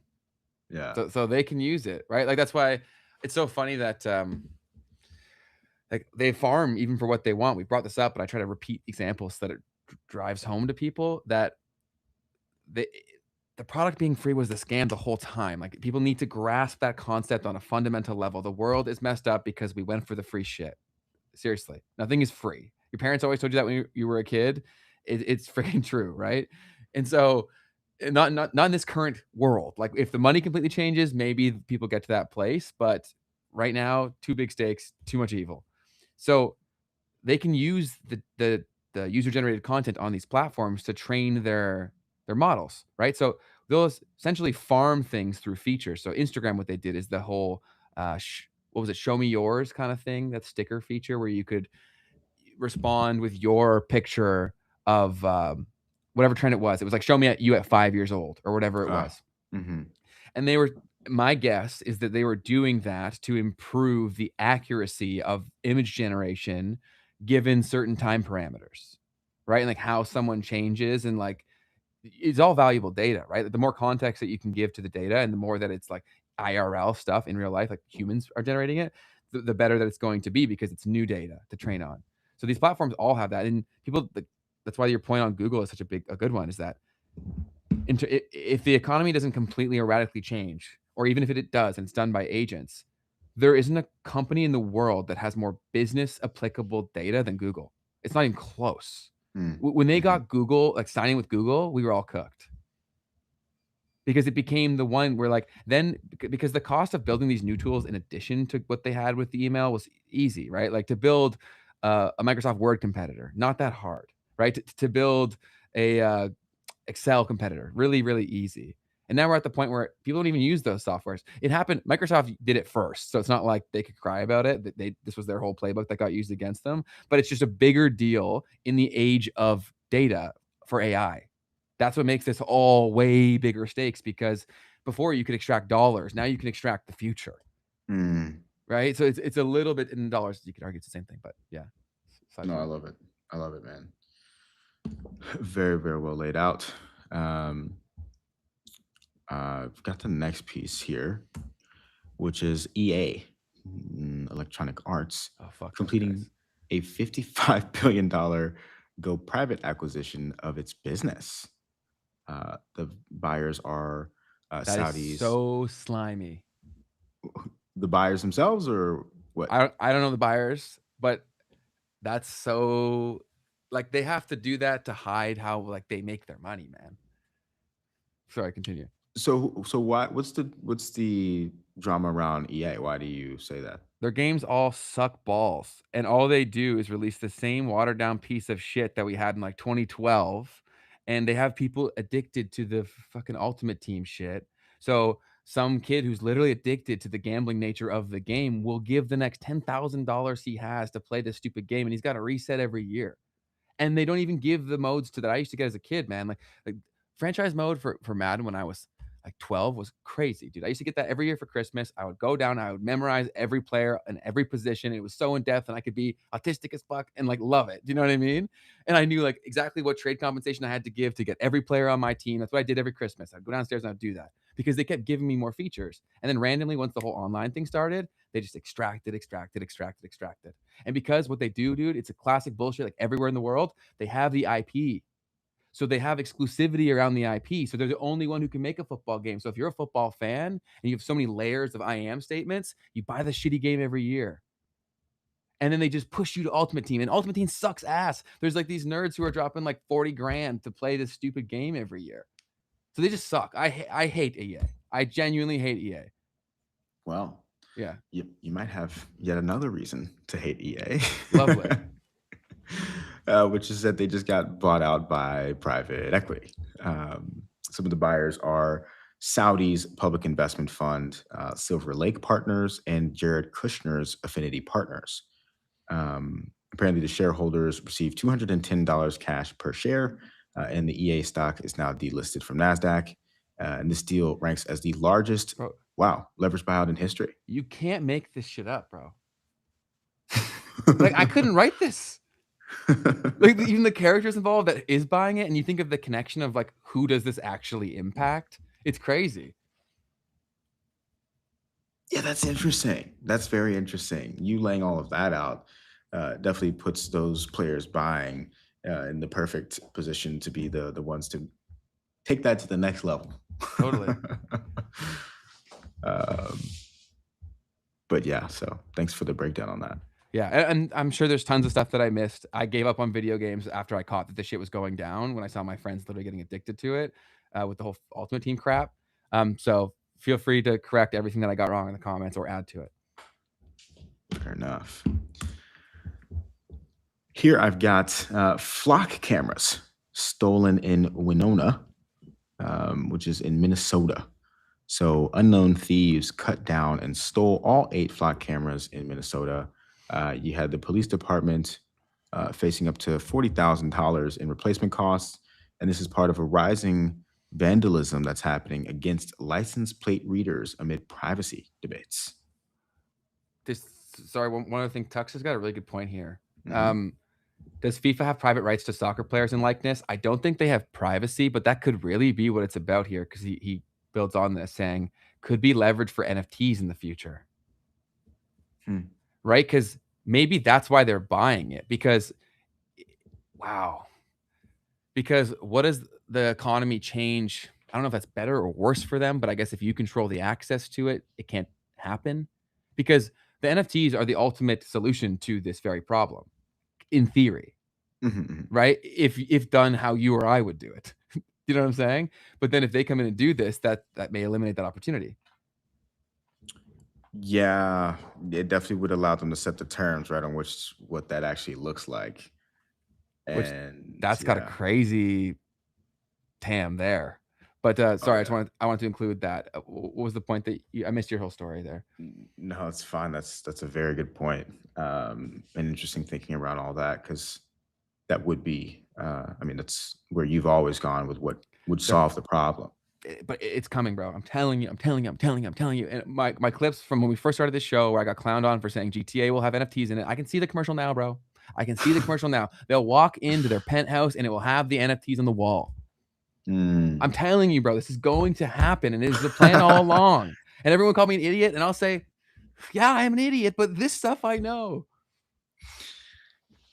If it's going to take them another decade to build the next GTA, too, if you think about it that way, like, are they going to wait another decade to implement NFTs into GTA?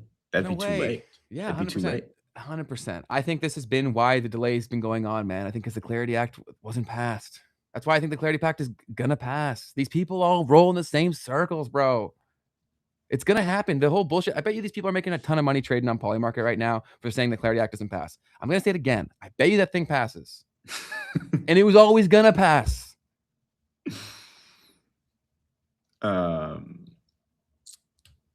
Yeah. So, and like, to fully close that loop on the Jared Kushner part, like, Yeah, I love that. they're all deep into this, right? They've been putting crypto in a position, right, to be something that they benefit from when it goes up or when it does well, right? So Jared Kushner, for people who don't know, he's literally like one of the president of the United States' right-hand guys, and has big ties to the real estate arm of the United States. I hate to say it like this, but it's like he's like the real estate arm of the United States. Like, that's kind of what he is now. He was already doing real estate, but now they're like doing deals where they're blowing stuff up and buying the properties and putting the plans in place to build them up afterward. So he's deeply tied in. I guess he has official positions now. He's the United States Special Envoy for Peace. Okay. But before that, real estate, right? So the peace piece is probably the piece of like, how do we rebuild, right, and make money off of the peace that we have now created. Suck my piece. Yeah. So Kushner project being developed on disputed land, Albanian villagers say. Like, these are the things that are pulling up already, right? But point being, Trump's families, they're mining Bitcoin as well, and so on. So they're all kind of tied into what's going to happen next with crypto. Bro, they're all in there like swimwear, bro. They're all in there. So to that other story that we went back on, flock cameras being stolen, and the cost that a police department is going to face is around $40,000 for replacing these flock cameras. And there's a lot of increasing violence on these flock cameras, or people setting them up or helping support all of this stuff. So this is just a part of that story of rising vandalism against that. Well, yeah. I'm seeing a lot of, it's so tough with these algorithms to dictate, are we driving this demand, or is it being driven to us? And then we say we wanted this, right? That is the door. Yeah. What's up, chat? How are we? Appreciate y'all hanging out with us. Have y'all seen? Like, I don't even know if we have flock cameras where I'm at. Flock. Everything okay? Yeah. So yeah, tudo bem. And So what was your reaction to that? What was the first thing on your mind? Was just that I'm randomly getting pushed a ton of flock related content. And I feel like we've talked about this a bit too, of the idea of just people are going to push back, right, on these things as they continue to get more intense. So you're saying though that like how much of this is really naturally occurring, or are people kind of being motivated or pushed to doing these kinds of things? Well, as we talked about here, right? We're all propaganda agents that don't realize it. Right? Because if they convince you that you're fighting the good fight, but it was the fight they wanted you to fight all along, you good? Yeah, man. Right? That's the hard part, right? Is that, and it's not, I'm not saying become like hyper paranoid. I'm just saying look at everything with a bit of skepticism and wonder like, who could be benefiting from this in some way? That's fair. You know what I mean? So yeah, it's yeah, I don't know. Again, and I'm always gonna opt towards the conspiratorial angle. I get it. Like, but I always just do that because holy shit, there's been so many things. But yeah, so yeah. But I have been seeing that a lot, and some of the videos have been crazy, Keith. And I'm like, I've never seen something this crazy get this many views. What kind of crazy? Like Like, what was happening? like finding out where their office is, and it was like a hidden address, and like apparently talking to employees who wouldn't tell them they worked there, and all this crap, and then they went into the actual building, Hmm. and millions of views on this stuff. Like, I don't know. Maybe that like they can't do anything about it now, but like if that is what we're told that it is, like, do you think that they wouldn't give YouTube a call? Like, come on. Yeah, that's pretty wild for sure. We do together. And yeah, no, that's super fair, man. If it's getting to that level of intensity. I'm thinking about the speed run thing where people are like doing the speed run, walking into the headquarters of whatever it Flock. was, or like it could be Flock or like the one that was into the Church of Scientology. Yes. I did see those. That was crazy. Scientology is also a wild thing. I strongly recommend people looking into that. We should find someone to do an episode on that. Oh, I Probably. would love that. I spent like a week being obsessed with that. And I was like, okay, yep, it is weird. Fantastic. So that's what we've got on the news side of things, but we've got some memes and some stuff to react to. Unless you got something in the chat you want to touch on real quick. There's always good stuff. Let's Brian take a says, second. I'm looks maxing. Oh yeah, I'm looks maxing. Bro, that guy is crazy. It's reached a new level. We're going. That was awesome. We're going into the memes. What were you saying? I was gonna say the looks maxing shit has gotten so crazy. That guy apparently, like, also, I don't care if you like wear makeup as a guy, whatever, do your thing. But like this guy spends 20 minutes in the mirror getting ready to go out, putting on makeup. No, yeah. It's like, bro, what is going on here? Like, I don't know. It's just such a crazy thing that he's so hyper relevant at this point, but it's a sign of the times. Yeah. Yeah, I saw people going in about that one, and it's just also so fascinating. But yeah, no, you got your beard going, bro. People have been pointing it out. You got the beard going, you got the hats on deck, man. Bro, we're gonna get some. I've been working on some stuff in the background for some new hats. So yeah, keep an eye out for some fresh drip coming to a stream near you. Let's see what else. Keep you speaking Portuguese or Spanish? Expat 84. And will never be called a narcissist. I don't know. He has to mog everyone. You know what, Brian? I hadn't considered that. Thank you. You're right. The great mogging is upon us. The mega mog. But should we get into it? Let's get to the memes, to the reactions. We had something really important happening. Huge. Michael Saylor, ladies and gentlemen, making his way onto DOAC, the Diary of a CEO. We made it, folks. We're in the mainstream conversation. I knew it would happen. I didn't know how long it would take, but we are here. Ben has been talking about this nonstop for the past 6 months of me just talking to him, at least, right? about how these conversations are coming to these mainstream platforms and how that will mark a turning point in how everyone looks at this and the conversations being had around it all. So this is definitely one of those moments actually happening. So for anyone who's here who doesn't know, Michael Saylor is the founder and executive of Strategy, which is a prominent digital asset treasury company where essentially they raise money in the form of both equity and debt in this case, and they go out and use that money to acquire Bitcoin and put it on their balance sheet. And people are investing, right, by lending their money or buying the stock into this company being able to go out and do that and to have a leveraged bet essentially on Bitcoin because of all the borrowing that's been done by the Bitcoin. Now, for the lending side, I'll shut up in a second. You're buying cash flow essentially that's based upon Bitcoin, right? Because if you just buy Bitcoin, you don't get any revenue from that. It just goes up and down in price. But if you buy a bond, right, from this company or their preferred shares as well, they have preferred equity, then you can actually generate income that's essentially it's based off of the underlying asset of Bitcoin itself. Cool. So Great context. here, That's awesome. I don't think a lot of people uh-huh. understand what. Sorry, I was trying to give you more praise. I don't think people understand how this shit works at all. You know what I mean? So it's like really important to give full context. I think even people who are like Bitcoin people don't really know about a lot of this stuff.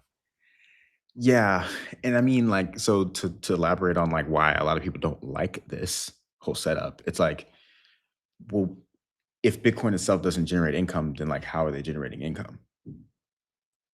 In reality, what's been happening is that Michael Saylor will sell some of the Bitcoin to pay the dividends for the dividend paying stocks, or he raises more money, right, from the public to then use that cash to pay the people who have bought the income or invested in the income that's supposed to come from this entire offering. And so, in a lot of ways, if it's not from the sales of the Bitcoin that the income is being generated, if it's just from the next investor investing into this thing, then like that's kind of a Ponzi scheme. It's very hard to distinguish that from a Ponzi scheme. Yeah, and I won't take it away from. I'm sure it's one of the clips, but yeah, this has layers, so this will be a fun next little bit. Cool. So let's hear Michael Saylor himself break down a little bit about Bitcoin, and yeah, we'll stop and interrupt in between this one because it's a little bit longer.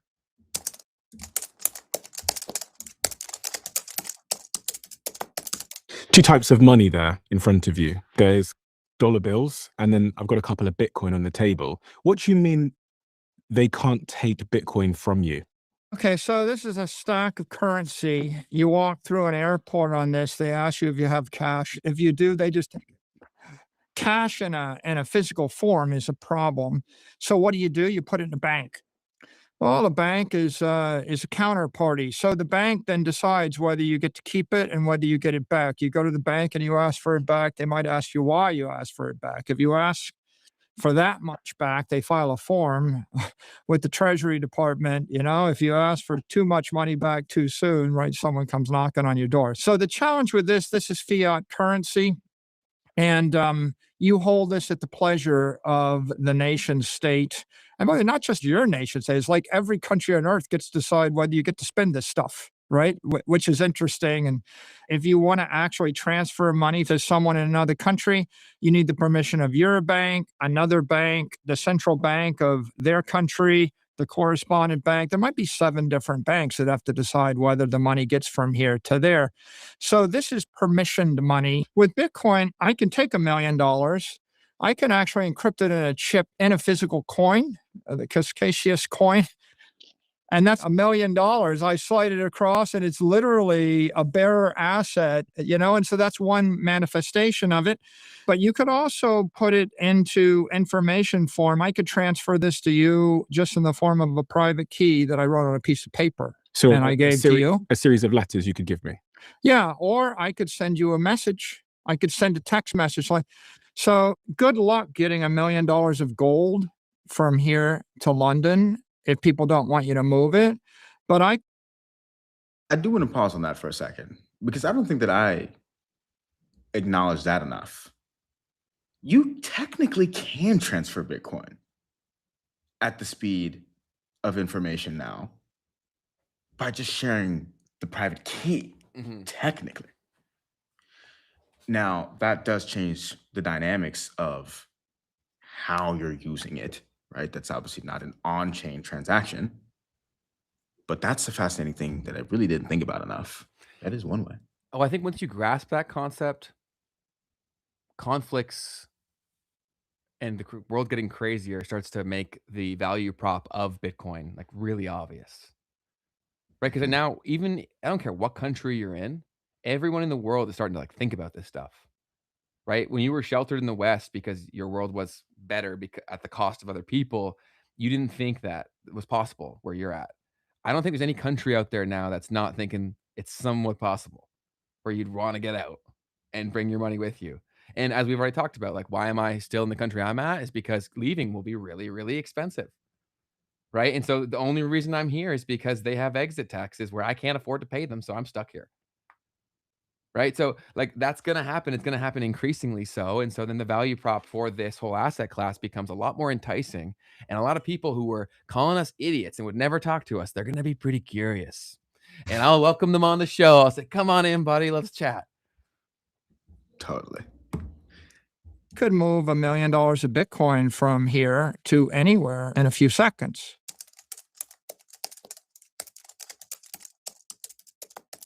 So should I buy a house? So you get to the next interesting point, which is that $100,000 in 1926 in Miami Beach today would be worth $100,000. That house, $50 to $100 million. So the house is better, right? In fact, if you're trying to preserve your wealth, you have to acquire scarce, desirable property. So your choice is, do I buy real estate? Do I residential real estate? Do I buy commercial real estate? Do I buy a private company? Do I buy a public company like stocks? Do I buy collectibles? So let me tell you why you shouldn't buy a house. Because there's a 2% property tax on houses in Florida, which means that if you buy a house, you pay 2% of the value every year. 2%, means that every 36 years, you actually pay the cost of the house in tax to the government. Not a very good store of value because you're taking on a massive tax load. I'm sure he's going to go and explain this further, but remember when people fought over like a 2% T on tax? And now property tax is a thing. And I see what my peers and family members pay. And also what a wild scam it is, making it based on not the services that you receive, but the value of the asset. Wild, like truly crazy. But they got everyone in on it. And they're like, oh, if you don't pay this, like, you're a bad guy. Oh, you don't want us to, like, we get stuff for this. It's like, no, you get rinsed for this. Like, that's truly insane. And as soon as I understood how this whole thing worked, I was like, oh, I don't even want a home. Because I was like, this will be a trap when we get here. That's an interesting thought. Taxes always, right, are incentive mechanisms, right? And so if you're telling me that you're taxing me a percentage of the value of the home as it is appraised, and that then goes back into a pool. Bro, they're robbing you everywhere. Because that's fascinating. I get to turn on the printer that dictates the house price, right? And then I get to also take it out from you later because I know you can't pay the whole loan off. So I got you for 30 years you're playing this game. And especially because, like, there's a lot of people here where if they can't maintain the housing market here, people will go crazy. It'd be wild to watch. But because there's a lot of people who have been sheltered that I've talked about who, like, won't listen because they're up here, they're fine, but they're really leveraged on real estate because it was you can't miss. So they kept buying more and more and more. If you meet someone who has a property here and they bought in the last 20 years, they very infrequently have one. They've got like 3, 4, 5, 10 because it was a cheat code. Any idiot could get rich. But it's like, now, wait till this happens, right? Like the property tax is something that you're not considering when people can't pay the rents to allow you to pay the property tax, right? Then this snowballs really quickly. So continue, sorry to cut it off. And you're taking on a maintenance load.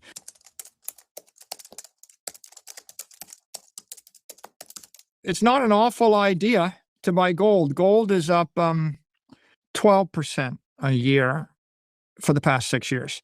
So whereas the S&P is up 15, gold's up 12, the Nasdaq's up 18, Bitcoin is up 33.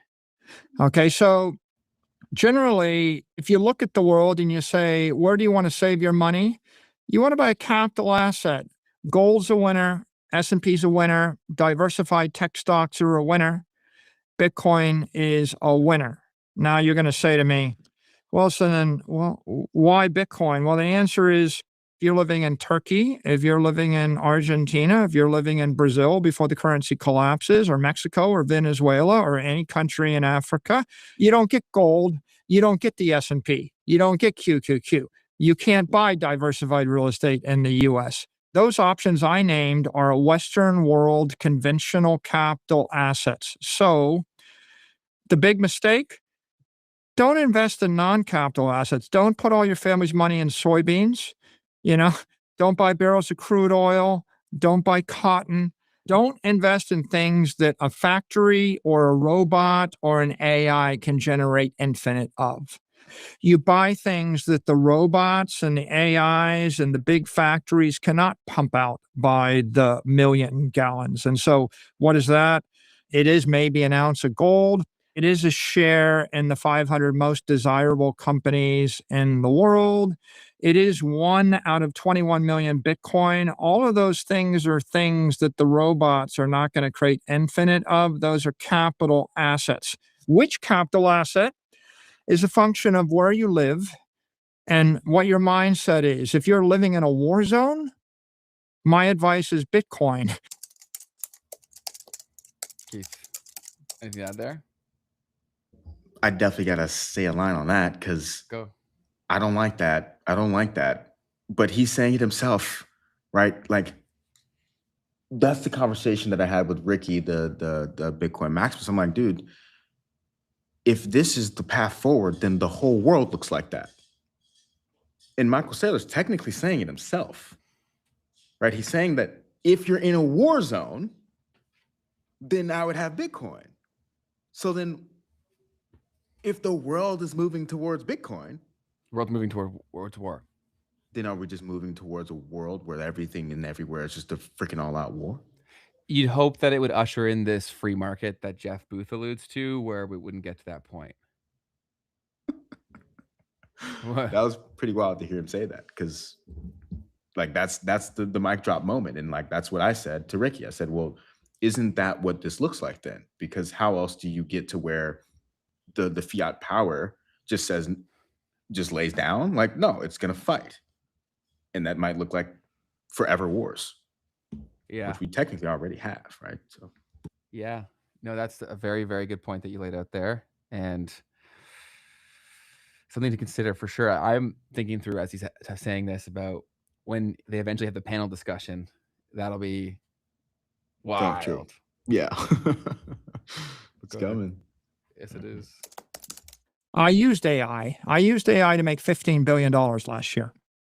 Is that a true story? This is true. You did? I did, yeah. By the beginning of 2025, we had issued as many convertible bonds as you could issue. We were the largest issuer in the world. And it wasn't scalable. So we needed to invent a new type of security, a new type of credit instrument that we could use to borrow money to buy more Bitcoin. So we went to the AI. I went to the AI and I started exploring, how do I design a preferred stock? And so I said, I think I want to create a security that's not a common equity, and I don't want it to be a bond. I want it to be some hybrid in the middle. A preferred stock, for the layman, it's just a security that could be anything. You can give it any terms. I can sell you a preferred stock and give you the right to put it back to me in 12 months, and it looks like debt. I can give you a guaranteed coupon on it. I can give you conversion rights and make it look like equity. So we used AI to design a convertible preferred stock called STRK. When we did it, no one had ever created a preferred stock that was backed by Bitcoin before, and we'd never issued it. And so it was kind of a combination of financial engineering and digital asset engineering and legal work and securities law. So we built it, and when we asked the lawyers and the bankers, they're like, well, no one's ever done it before. We go to the AI. We said, well, can we do it? They're like, of course you can do it. Just do this, this, and this, and this, and that. Well, they said they don't like that. Well, just do this, this, this. Which AI? Chat GPT, OpenAI. So ChatGPT made you $15 billion. Yeah, because the short of it is we brought that IPO to market. It became a $2.5 billion IPO, the biggest IPO of the year to date.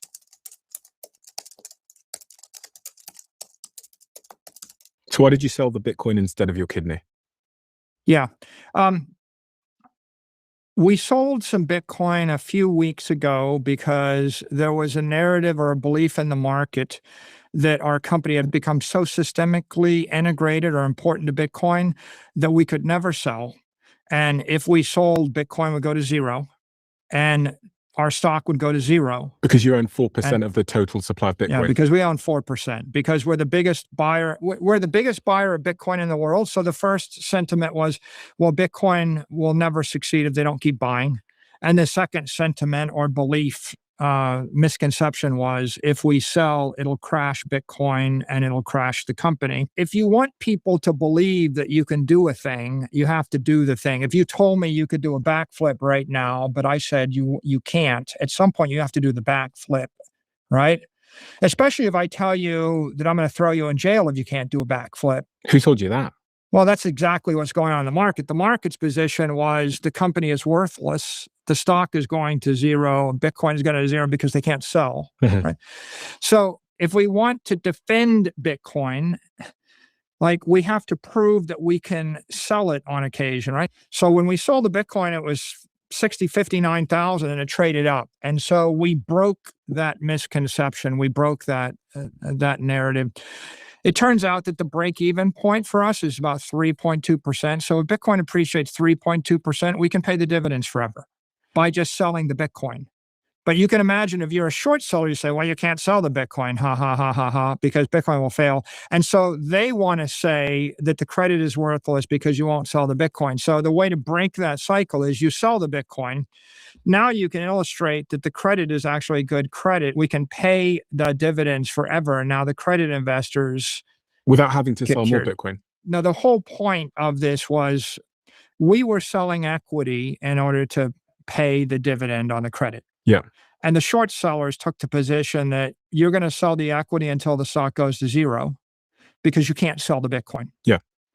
So how do you break that? Well, you have to say, well, we can sell the Bitcoin. And you sold enough Bitcoin to pay the dividend. So we sold enough Bitcoin to pay the dividends to prove that we could fund the dividends with Bitcoin, which means we don't have to sell the equity. And if we don't have to sell the equity, then the equity trades at a premium to Bitcoin, trades rationally, and then the credit trades rationally. So it was a benefit to the equity investors and the credit investors to show that you can power the company with Bitcoin. Do you intend to sell more? It's not our primary strategy. So if the common stock trades at a premium to the underlying assets, then probably we fund with the common stock. But if the common stock ever sells at a discount or trades at a discount to the Bitcoin assets, then you sell Bitcoin in order to protect the common stock. And where do you think Bitcoin's going in terms of monetary value, in terms of one Bitcoin? Currently, what you said it was 68,000 or something? I think it appreciates about 30% a year for the next 20 years. Keith, would love to hear your thoughts. Did you freeze? On the end there, that was an aggressive price prediction take. Yeah. It's gone 30% for the past 20 years. So why would it stay at that for the next 20 years? I guess he's saying that demand adoption will take place, but that's like, there's so many layers of major stories that tie into looking at that. Because and Joe Consorti, he had been on the show before, Bitcoin supporter, believer, whatever. He walked through that whole thing already. So if you want to go see an episode where we walk through that, go ahead and do that.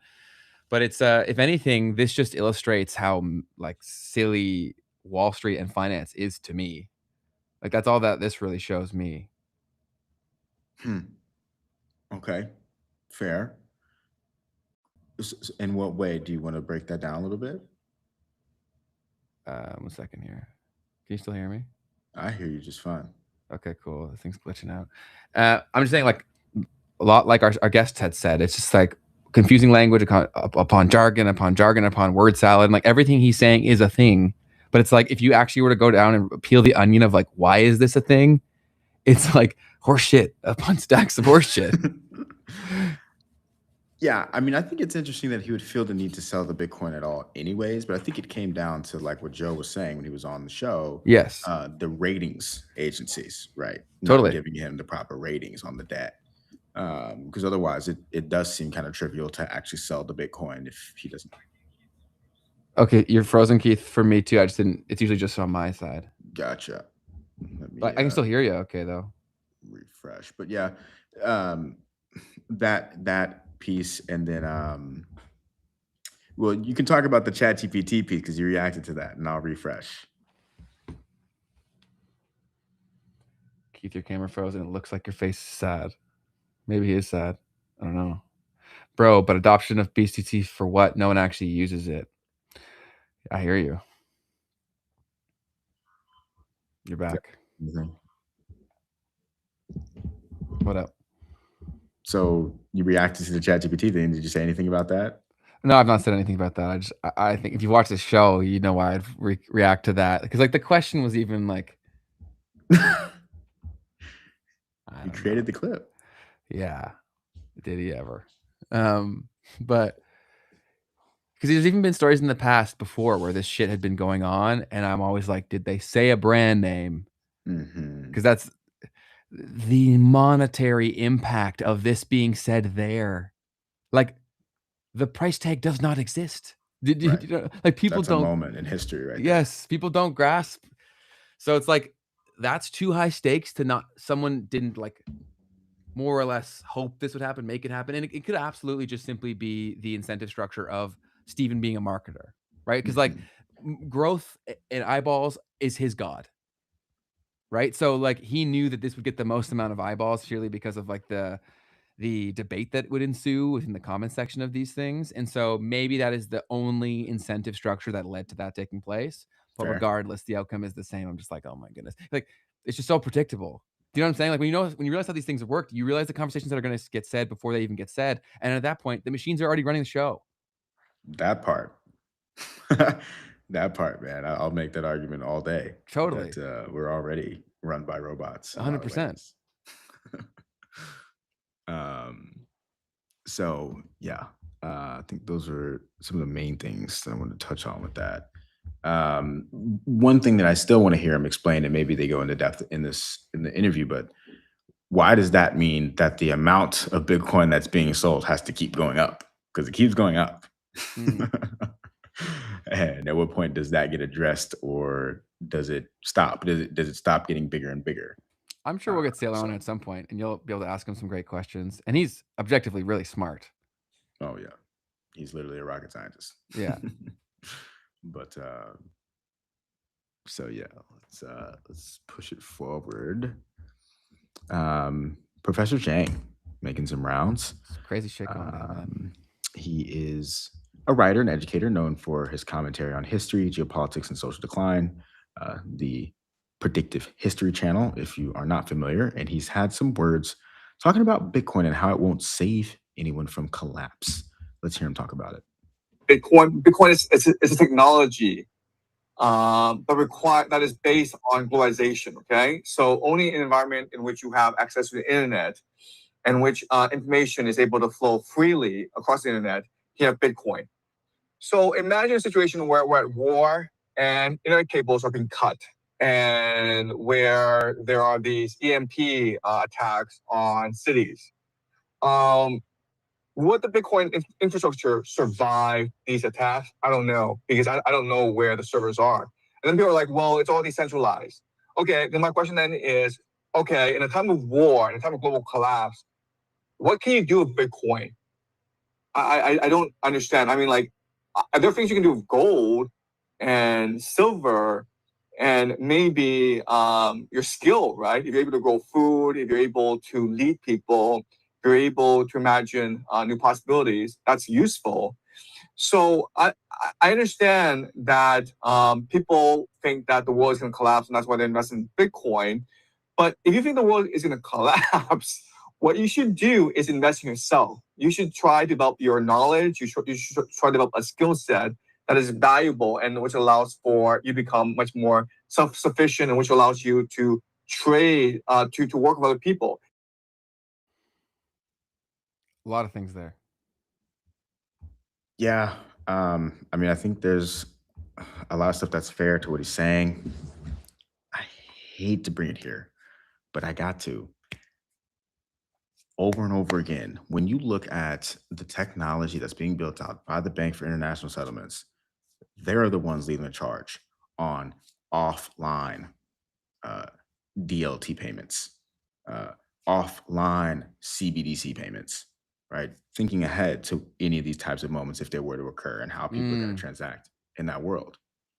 And I don't know about Bitcoin. I don't know that it still works in that environment without extra tools needing to be built. But I can tell you that the BIS has been thinking about this for the past decade, though. Yeah. No, that's very important. And the points that he's making there, a lot of validity to it, totally fair arguments.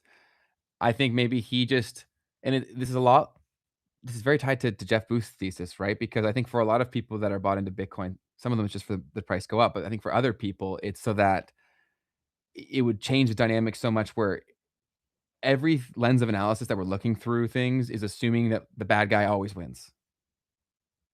Right? Like every thoughts experiment even we're running in our own head right now, it's under the assumption that the bad guy always wins. Super fair. What if that's not the case? Right?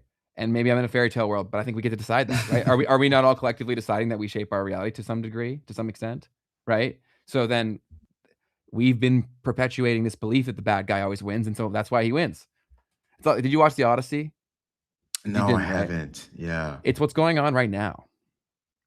Right? He went on all these battles and shit, and obviously I'm going to screw up this tremendously, so people who are far deeper into the literature, please expand and roast, whatever.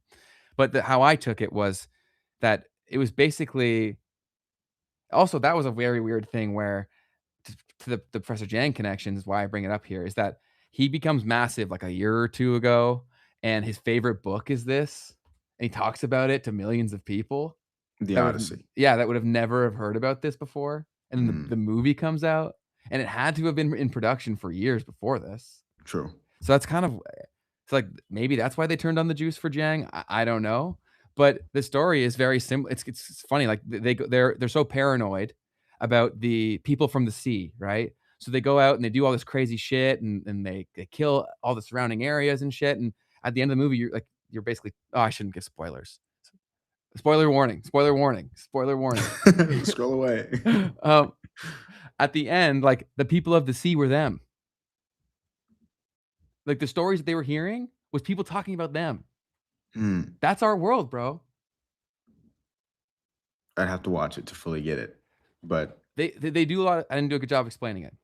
So like they're hyper paranoid about the fact that their kingdom's gonna fall because of the people from the sea that are going around and screwing everyone over, right? All these stories are coming to them because they don't have phones, they don't have cameras, right? So there's the people from the sea, they're so paranoid about this. They're making decisions about their future and their people's future based on the people of the sea. And because that they were so evil, they couldn't imagine that they're so evil they don't realize they're evil. They couldn't realize it was them until he eventually gets told like that they were the people of the sea. That sounds like an incredible movie, and that you just ruined for me, but it's okay. I said spoiler alert. You could have said don't. It's also, you could have said don't do it. Don't do it. No, it's good for illustrating the point that you're making. But there's so many stories in it. You might see it completely differently. Fantastic. Yeah. The next piece that we have here is Cold Card with the $116 million Bitcoin hack. We actually have a little bit of a theory that I saw that I love seeing after my short about how all of this might have gone down. So let me, because Twitter wants to play games with me again, pull this up for you guys. But essentially, Bitcoin asset research at Stony Chambers. He says, his own words here, listen, tinfoil hats on around. He said, looks like Cold Card was a state-backed inside job spanning multiple years of careful planning. The revelation of earlier tweets, like the one below, heavily suggests that this was long mediated, I think he meant premeditated, by cold card insiders. The heist was optimized around max public shock value and minimum discretion. Given all the facts, we must answer, why did the attacker completely disregard privacy by consolidating stolen coins into a single address? How did the attacker, who clearly planned this for a long time, fail to plan to cover their own tracks? Why did the attacker use KYC service providers? Know your own customer, like basically on like Coinbase. Like, why would you do that? Why did Cold Card make these wink wink Easter egg posts about this exact bug around the same time the bug first appeared in the code base? If it was merely a retirement attack, which is a term that's used to describe this kind of an attack, why not exercise discretion so you could actually retire? Why did the timing line up with majorly political relevant developments like the Clarity Act and a bear market? Hey, these are all stuff that I was kind of pointing out. The only theory that answers all of these questions well is a state-backed operation involving cold card insiders. It was never about the money. It was about attacking self-custody, one of the core premises of Bitcoin. Any thoughts? Any thoughts from the? Well, do you have anything else to add on to that? Because you had already said a lot of stuff like this in your post and everything. Yeah, no, I mean, that's all I could say is this was just where my conspiracy mind went, was this looks terrible for self-custody. And I've been talking about that for a long time. Like, guys, have stuff everywhere because custody could get attacked. Mhm. Self-custody could get attacked. Well, yeah, the point that you raised, which I think is timely given some files that have released before, was that you're like, why would you use these things, right? If you're running the game, do you care? Right? Like, Wait, say that again. like you're saying, why would they use KYC things? That's how they get caught. It's like, yeah, Oh. unless you're running the whole thing and you don't care. Like, Right. like with the emails, right? That were going crazy and how they're openly talking about super fucked up shit. Gotcha. Right? Yeah. Because so that's where my head went. But Fair, dude. yeah, I don't think that's that crazy to think about, and I think that's why it's so urgent that people get educated on all these things, man. 'Cause I don't think that anything we even cover here on the show is right, man. But I think smarter people need to be looking at these things to figure it out. Totally. That's been my whole thing the whole time. Yeah. Our smartest people. So, go ahead. Go ahead. Our smartest people for the last like decades have been taken to work on these pointless problems of destroying the world. Dude, it was so obvious because I was like, how are all these geniuses like working for these companies? They don't even like their job, bro. They hate it. But they had the most money. And so they all went there and the smartest people on the planet. So like, look at how messed up the world is, right? Because of social media, let's say, or our relationship to it. That's because we had the smartest people on the planet cracking this problem. Totally. Imagine if we coordinated these geniuses on something that actually wasn't the tearing down the world. You know what I'm saying? There was that meme that we had on about a month ago where it was like top engineers coming out of university trying to figure out where to go. And it was like Palantir and Anduril, like yes, defense companies destroying everything, or the AI companies. That's what I will say is I actually do have a lot of hope for the younger generation that way, right? Where they don't care about money that much. It's extremes, right? Like either they're in the clavicular camp where they love it, or they don't give a shit. And like that's actually their identity, right? So people will start working on things that other people couldn't fathom that they would do for free. Because the passion is so strong there. And also because they all haven't had money, the social clout of being the guy that made that thing is the equivalent of what the other people thought the money was. Mm-hmm. Do you get what I'm saying? Yep. So they'll save us. We'll be fine. Gen Z, please. That just reminded me of the clip from Caroline Levitt talking about Gen Z, bro. It was wild. I might have to react to that. Like they're lazy and shit? Yeah. And of course that exists everywhere, but to generalize and say that it's like the high achievers of the Gen Z are like that too, that's ridiculous. Like there's lazy people in every generation. Yeah, no doubt. And it was just the phrasing around it all, and like how she was like she's young, right? So she's in the camp, I guess, and she was like, these kids, like, there's nothing wrong with the economy, and and I'm like, bruh, like, how could you sit there and say that? Like, how could you sit there and say that? Because she's a paid liar, bro. That's what politicians are, man. It's crazy, bro. Like, I guess she's not a politician, I guess, right? Well, the thing is, like, those jobs, because she's not supposed to be. She's not supposed to be, right? And those jobs used to be at least being the best at BSing and like deflecting the truth, like deflecting that to some other discussion later at a different time and place, but not to just straight up say complete lies. You know what I'm saying? Like, that's not what the job's supposed to be. At least it's the way we were told that it wasn't that. Yeah. Yeah. I mean, if you look at like the previous lady that worked under Biden, like she was incredibly talented at her job in reality. But what she did was she just like didn't answer the freaking question. Yeah. It's you're a professional, like dance around it. Yeah. But now it's just like, no, I'm gonna straight up lie.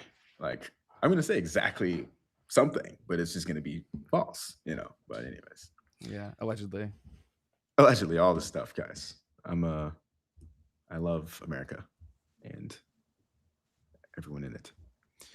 Not everyone in it, but I love I everybody. love my fellow Americans. Actually, there's this one guy who was hella controversial on short form, and he actually made a post yesterday saying, like, I know I'm mean to a lot of you guys, but I love you. That's cool. And I was like, I want to have him on the show now that he said that. I'm like, cool. Because the only reason I was apprehensive, I was because like he's kind of mean to some people. Mm. And so the fact that he acknowledges that was a character that he's doing for the purpose of growth, I'm like, okay, this guy he's not a dick.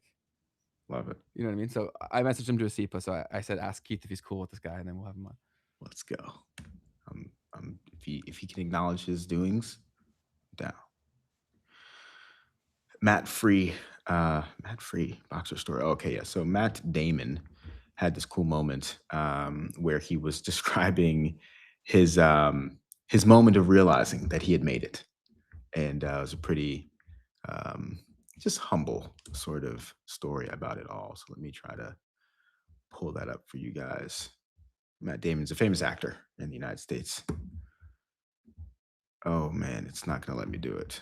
Want me to try? You can try. Also, my battery died. Oh my goodness. Oh my goodness. Matt Damon, what? Underwear? Like crazy shit on X with that. No. Nothing like what it seems. Okay. Reveals the exact moment he knew he made it. Okay, I found it here. Appreciate All right, got to give Nikita some love. The search functionality is pretty decent. Nice. Okay. Also share audio tab. Cool. I hope y'all will be able to hear this. But my shit's always so messed up with doing this. Can you see my screen? I see you. Okay, let's hope that this doesn't sound horrific. I think I had one Can you hear it? pair Perfect. of Cool. boxer briefs. They were less popular back then. You either had boxers or briefs. They were expensive, so I only had one pair. But I always looked forward to doing my laundry because I knew that was the day I was going to get to wear my boxer briefs. So after Good Will Hunting, I remember going to Calvin Klein and buying like 20 pairs of boxer briefs and feeling like that was it. And in fact, a salesperson came running out and was insisting that she give them to me. And I said, no, you don't understand. I really need to buy these. This is a rite of passage for me. And she wouldn't let me buy them. She said, I might get fired if they hear that you had to come in and buy underwear. I'm like, this is the weirdest thing. I finally have money and you're not letting me buy anything in your store. You're trying to give it to me. And I think that was probably the moment I realized things were different. I think I had one pair of I thought that was fascinating because that is how it works. You know, like the more influence you have, which likely comes with some level of income increases, the less likely you are to have to pay for anything. It's so ridiculous. It's true. It's so dumb. And it's, it's super silly. Have you had a moment like that where you remember from like, no? I haven't made it yet. No, I know, but I mean, like, made it out of like from a really bad situation because like I haven't made shit yet, but I was like so poor in college. I do. And what I used to do, and I still do this really, is like I'll just take myself out to eat. Yeah. That's kind of my thing where I'm like, Love it. yo, like I'm straight, bro. Like there's no problem, bro. Yeah, I can eat a meal. Yeah. For me, it was I started buying like less shit meat. Word. Like that was one thing that I did, and like, so that was the only real change that I noticed, because I used to eat basically just exclusively chicken and rice, pretty much, just make massive amounts of rice and chicken and then eat that. But yeah, interesting to see that for him it was the underwear. He got some free undies, man. That's awesome. But yep. Next piece here I've got is an AI voice apparently has started trying to hack into hedge funds. So hackers are using AI to clone executives' voices and call employees for system access. Targets have included Citadel, Point72, and 2 Sigma, plus even some private equity firms. Do you ever pick up your phone anymore, Keith? No. I never pick up the phone. Yeah, I'm do not disturb, and if you're not in my favorites, you ain't getting through. But yeah, totally, man. I mean, and even like even I think I took off my voicemail too, like the voicemail message. That's That was smart. another thing, because they still can get your voice and all that crap. Well, your voice is cooked, buddy. From YouTube. I know. You're long since cooked, man. Yeah, it's gonna be that 30-second message that does ya. Come on, guys got like days of yapping on the internet. But listen, technically I'll defend that, because they might have my voice, but they don't have my phone number at the same time. Okay, so it's the layer of access to you. They've gotten closer. That's fair. That's fair. But no, that's definitely a great point. So in this story, Point72 confirmed an attack with no client data stolen, and 2 Sigma also blocked this attempt. This AI is making large-scale voice phishing cheap and easy to scale against many firms at once attacks. Quant funds risk losing proprietary trading models that quietly lose their edge if these people get access to that. There's a lot with that. Because I was thinking like, okay, like these guys have a lot of money, so they're going for their money, but it's not that direct. You go for the model, because that's the money. You go for the IP, because that's the money. That's why the whole world is so messed up, man, is that all the money is made by shit that doesn't do anything.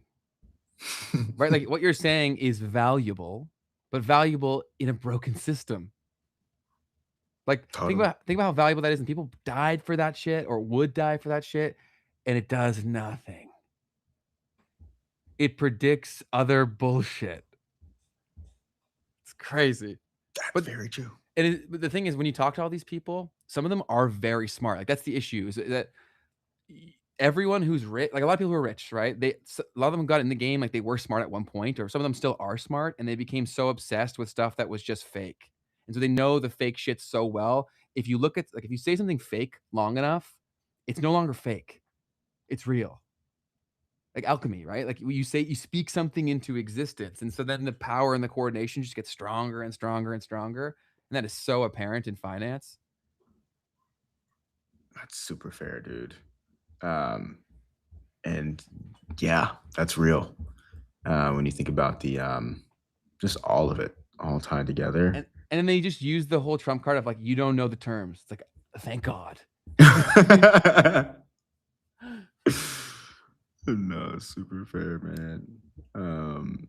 The next piece that I have here was a fun one to see. We've got a little bit of beef going on between the youngest woman self-made billionaire ever, and the governor of New York, who's also a woman. Let me tell you, which is not relevant to the story, but these people are these people.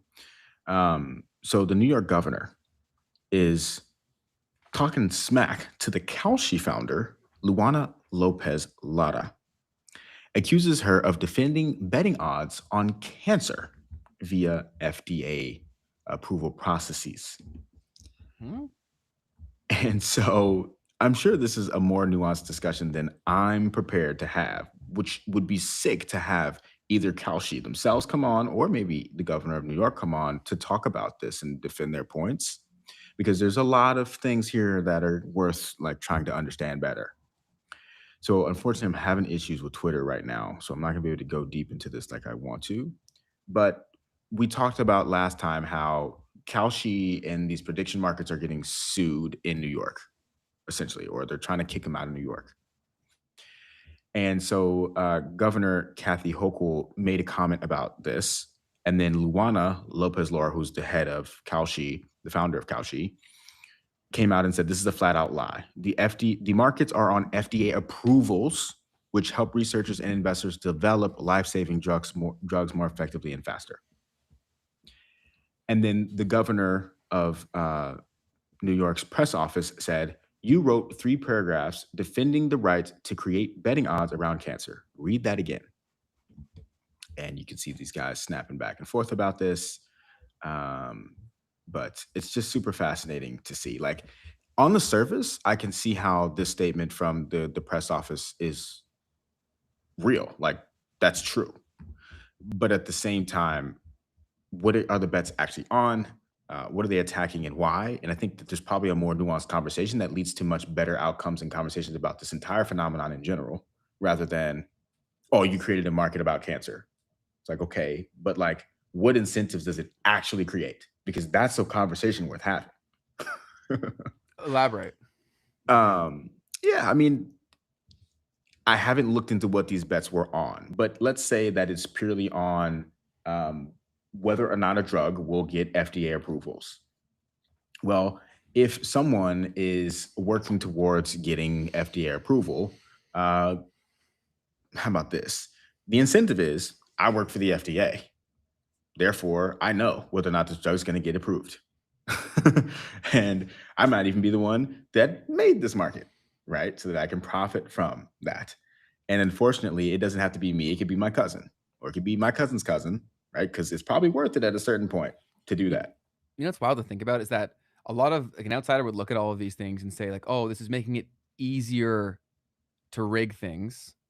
I actually think this is more of a symptom of it becoming harder, because there's more people that can screw it up, right? Because, like, I've talked about this before, where when they created a lot of the conditions that were in the DSM book, there were 12 motherfuckers involved.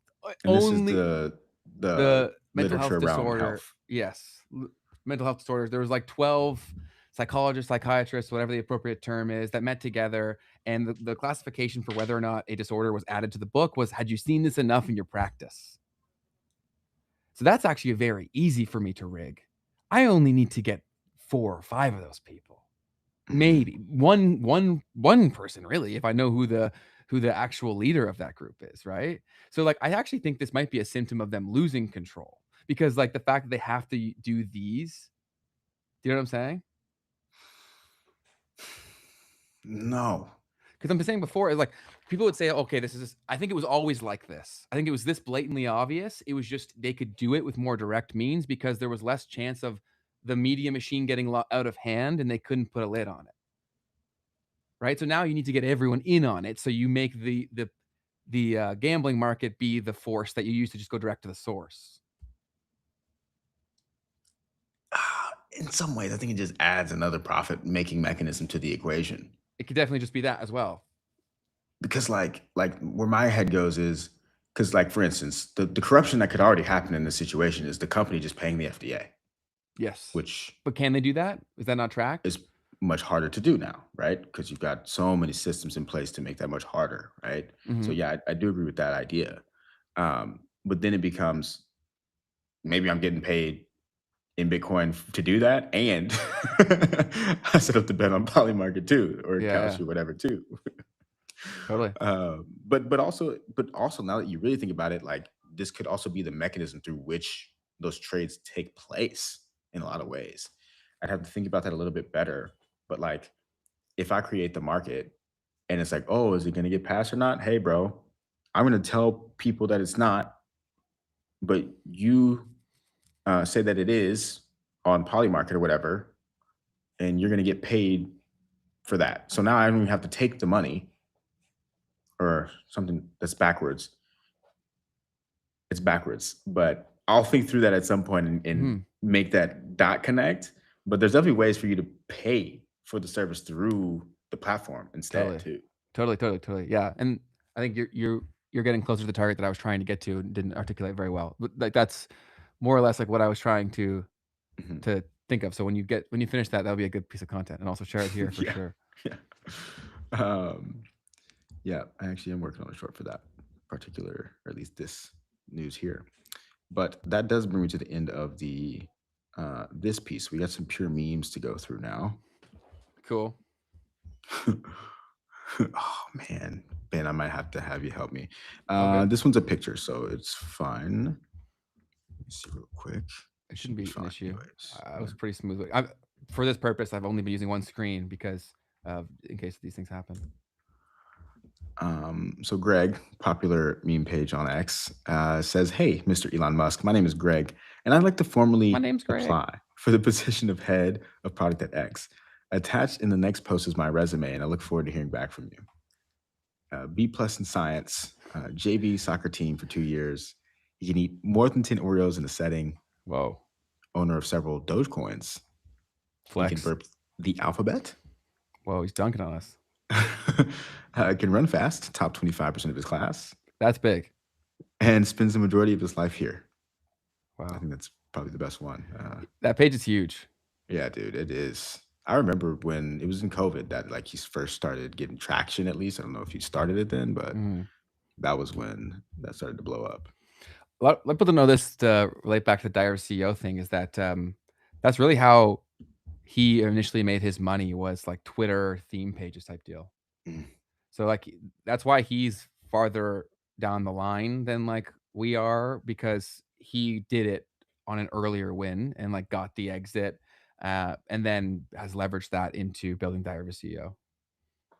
Yeah, because that was one of the first waves of like young internet money. Totally.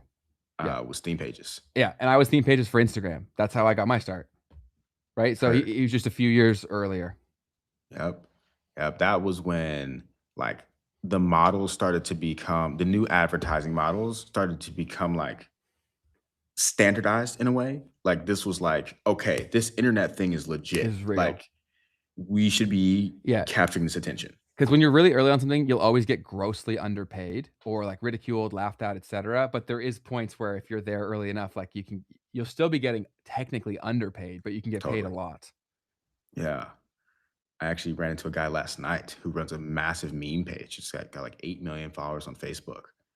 And he was just like, he's like, this is so crazy. Like, I don't understand how this is actually happening. Like, this is how we make money now. Like, da-da-da. But cool guy.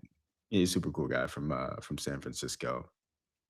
And it is crazy. Like, cause that, once again, like that was when it got different. Like it was like, now you had big brands that were coming and spending money on social. Yeah. You know, that was game changer for sure. YouTube played a part in that too. But I remember when I started my agency, I was going like door to door to door, like trying to sell everybody on this shit, explaining that we'd be here today.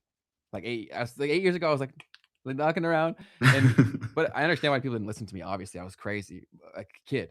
And even my own dad didn't listen to me. I was like, bro, I'm like, you guys have a big pool business. I'm like, I can make that shit way bigger. But they didn't. They're like, no, I'm gonna spend on freaking like poster ads on the bus stop. I'm like, you think the people taking the bus are buying a pool? Like maybe the people driving by, but can they see it? Right.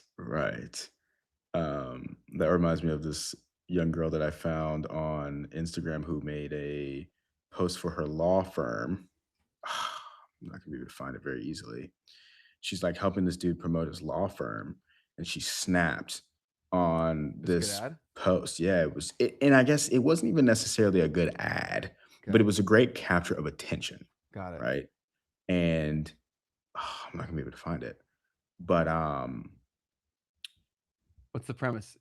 The premise was, it was like when you hire, okay, I found it. I'm gonna play it for you guys. Thing? Yes. Yeah. Wait, so have you seen that exact one, or is that just I saw that one. Okay. So yeah, let me play it real quick just to like show you guys, like this is kind of the frontier of this kind of stuff in some ways. Like, man, my sister is starting to create content for her real estate shit, and I'm like, please just do the things I'm saying, please. Yeah, because now it's UGC / like video content reels, is where the medium for where it's going down at. Mhm. And so it's like, how can you mash things up to create that type of a viral effect? You're basically hacking the algorithm where like, yeah, it's like basically now if you understand social media, you get free awareness campaigns. Like, are they going to Free. convert that well?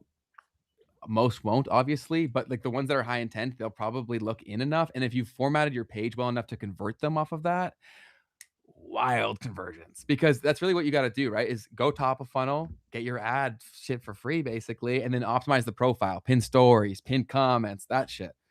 And then you're getting all the stuff that you need to hit the people who do care. Yes. It's also why Instagram's cracking down on like what links you can use to get them off the platform. I was like, you bastards. I defended you for so long saying you didn't do that crap. And then now they're doing it. Yeah, I haven't fully looked at that. I got to understand how you're supposed to work around that. We But got to send them to our landing page now Wow. for the app instead of the actual App Store app, which is going to hurt conversions tremendously. I And mean, then, that's crazy. but for me, and this may have been a bug on our side, so maybe I'm being conspiratorial, but when I tried to click it, I couldn't even open the link from the browser that it opened, right? So like it opened up the website and then I Wow. try like it might be a multi-tier block, right? Wow. So Because I was reading that like the Instagram browser, because when you click on a link in Instagram, guys, like it pulls up the Instagram browser first. yes, So what you're saying is that they won't even let you take it off of there. bro, unless you like click open in a new tab type thing. But what user who doesn't know the internet's gonna freaking do that? No one, right? So if I click this, click iPhone app, hopefully y'all can hear me, Mm-hmm. right? It won't open, period. Okay, so it just doesn't even open. Doesn't even open. If you click because that's still the iPhone link, sorry, right? Like the App Store.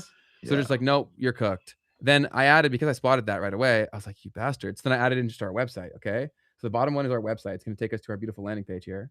Oh, this is what you're saying. Yeah, I can't even click this. Okay. I can't even click it. Interesting, But I can click. dude. I can click Google. Wow. Yo, that's wild. I thought I was going crazy because I know I am crazy, but like I'm also like, you bastards, because now how in the world are we going to drive people to download our app now? The one thing that I will say about that though is like the last time that things like this happened, because this happened with paid before too, where if you were ever like direct linking to your offer, it used to be fine. Like that's how I ever made my first money on the internet, was direct linking straight to an affiliate offer from a Bing ad. Like I didn't do anything. I just like keywords, put the link there, boom, you click it, you buy, I get money, which is crazy. Wow. But then they started to say, no, you can't directly link to affiliate. You gotta, Like, yeah, that's you gotta crazy. to a landing page that you convert from there. Exactly. And so in some ways, I mean, what it forces is people to be much better marketers. Like now Fair. you've got to be a killer. Yeah. Now I guess what we'll have to do is we'll have to make our links probably the specific funnels in which we create. Exactly. Right, Like like now we off- have to find the people and like talk to them and like Yeah. fully make sure they understand what's going on. We got to prioritize that with Jaden ASAP Rocky because Max. yeah. But yeah. What else? Do we have anything else? Stuff. I wanted to quickly show that video because I thought it was super fascinating and it's like this is internet culture right now. So here we go. This girl promoting her law firm. All I need you to do is stand right here and just clap. Just like, okay, all I need you to do is stand right here and just clap. Just like once? Literally once, just like this. Okay, I can do that. Go. Okay, your turn. We got spirit, yes we do. We got spirit, how about you? Whoa. So good. And so their page has it was at 10,000 last night, 11,000 followers. That has 26 million views on it. If they better optimize their page, they'd have way more. Like they need to have story highlights there that can nurture people through, and they need to have their pinned posts a lot more deliberate. Like they could have made millions more from this. Huge win. Don't get me wrong. Massive win. Proud of you. But I'm saying like these are the kinds of things you got to be thinking about. Yeah, I reached out to the girl to try to get her to come on the pod or come talk socials with us. Interesting. But to see if she makes sense for that. But anyway, but you can see, right, there is some knock-on effect. I mean, these posts have 750, 300,000. So it's not even just that viral pop. It's doing some stuff for them. It's really the opportunity, right? And as an organic marketer myself, it's always like, okay, if you run a good business, then this is really your foot in the door, right? To prove it, because you can't buy from someone you don't know. Facts. It's like there's always been this hack for attention for a very long time. It's just been evolved as the tools have evolved, right? Like back in the day, the Yellow Pages, people used to deliberately make their business names with like numbers in it so that it would be early, because I think the numbers were first. So like my mom even did that with her business, where she had a number in the name of it so that it showed up early in the book. Love it. That's super fire. Super fire. The next meme that I have, last week or last episode, we talked about Jonah Hill and how he's a professional, or not professional, but he's a jiu-jitsu fighter. You know, he talked about he will kick anyone's A, Mhm. you know, if they try to fight him. And so people have been running with that quite a bit here. There's a couple more memes that I've seen pull up. This one I saw yesterday, which was somebody's about to get effed up as Jonah Hill is dropping his coffee. There's another one. I don't know if it would have made it to the doc, but yeah, it's not in the doc. Oh, it sucks. But let me see if I can find it real quick.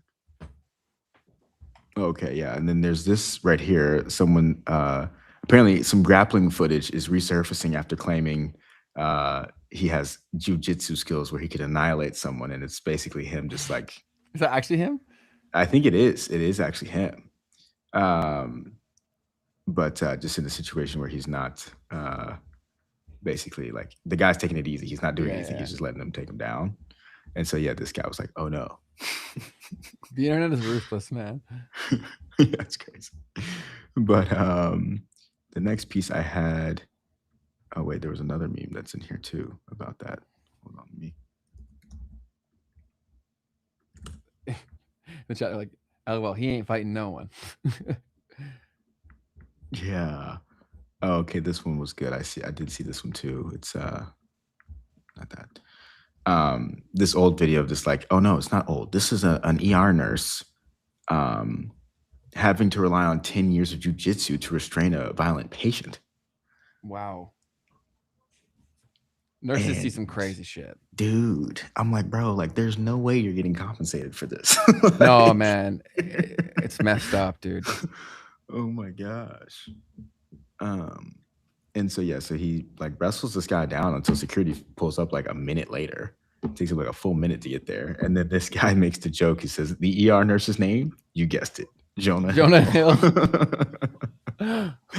They're so quick, man. The internet is so quick. But that's that one. And I've got a couple more here. Okay. Yeah, so apparently Microsoft just revealed that around 70% of its entire AI revenue comes from one customer, and that customer being OpenAI. Doomer says, the economy is so cool. Let me see. There's a lot of circular stuff going on, a lot of incestuous relationships amidst the AI bet. All over it. All over it. This one I thought was pretty good. You had the Google DeepMind CEO steps down to become chair, and this person decided to make this one here, Miriam Arik. That's so good. Pictured. Google Your boy, Go ahead.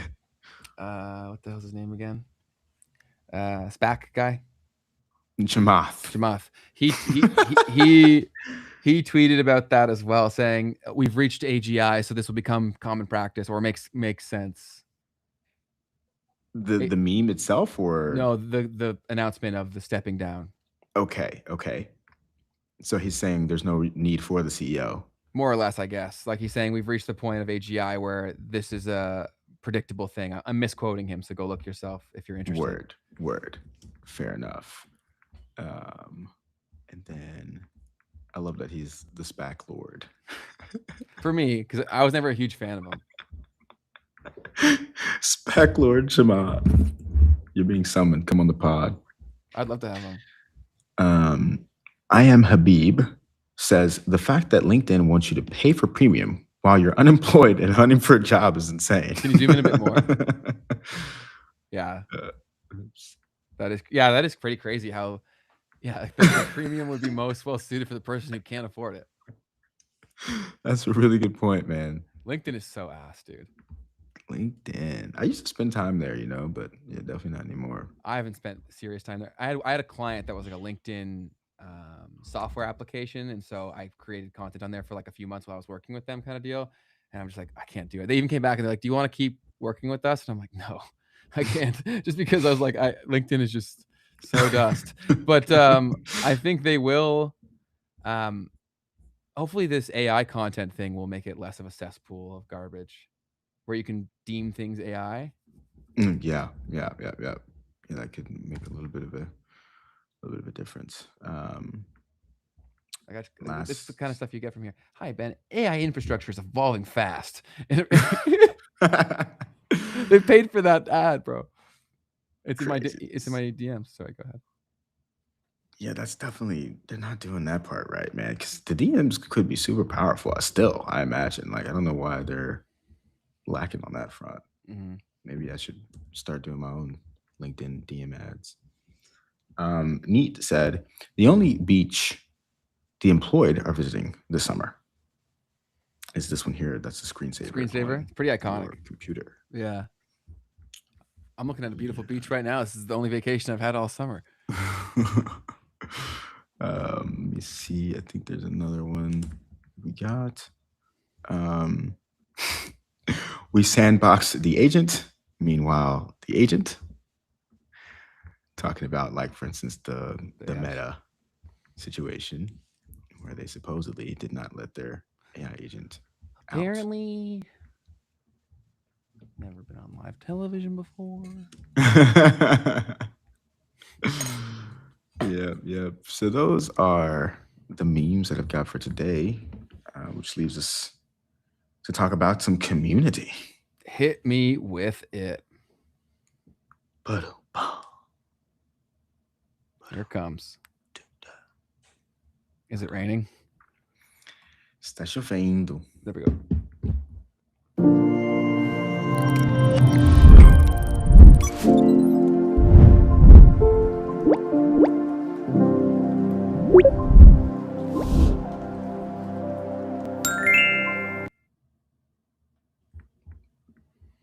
Fantastic. So we had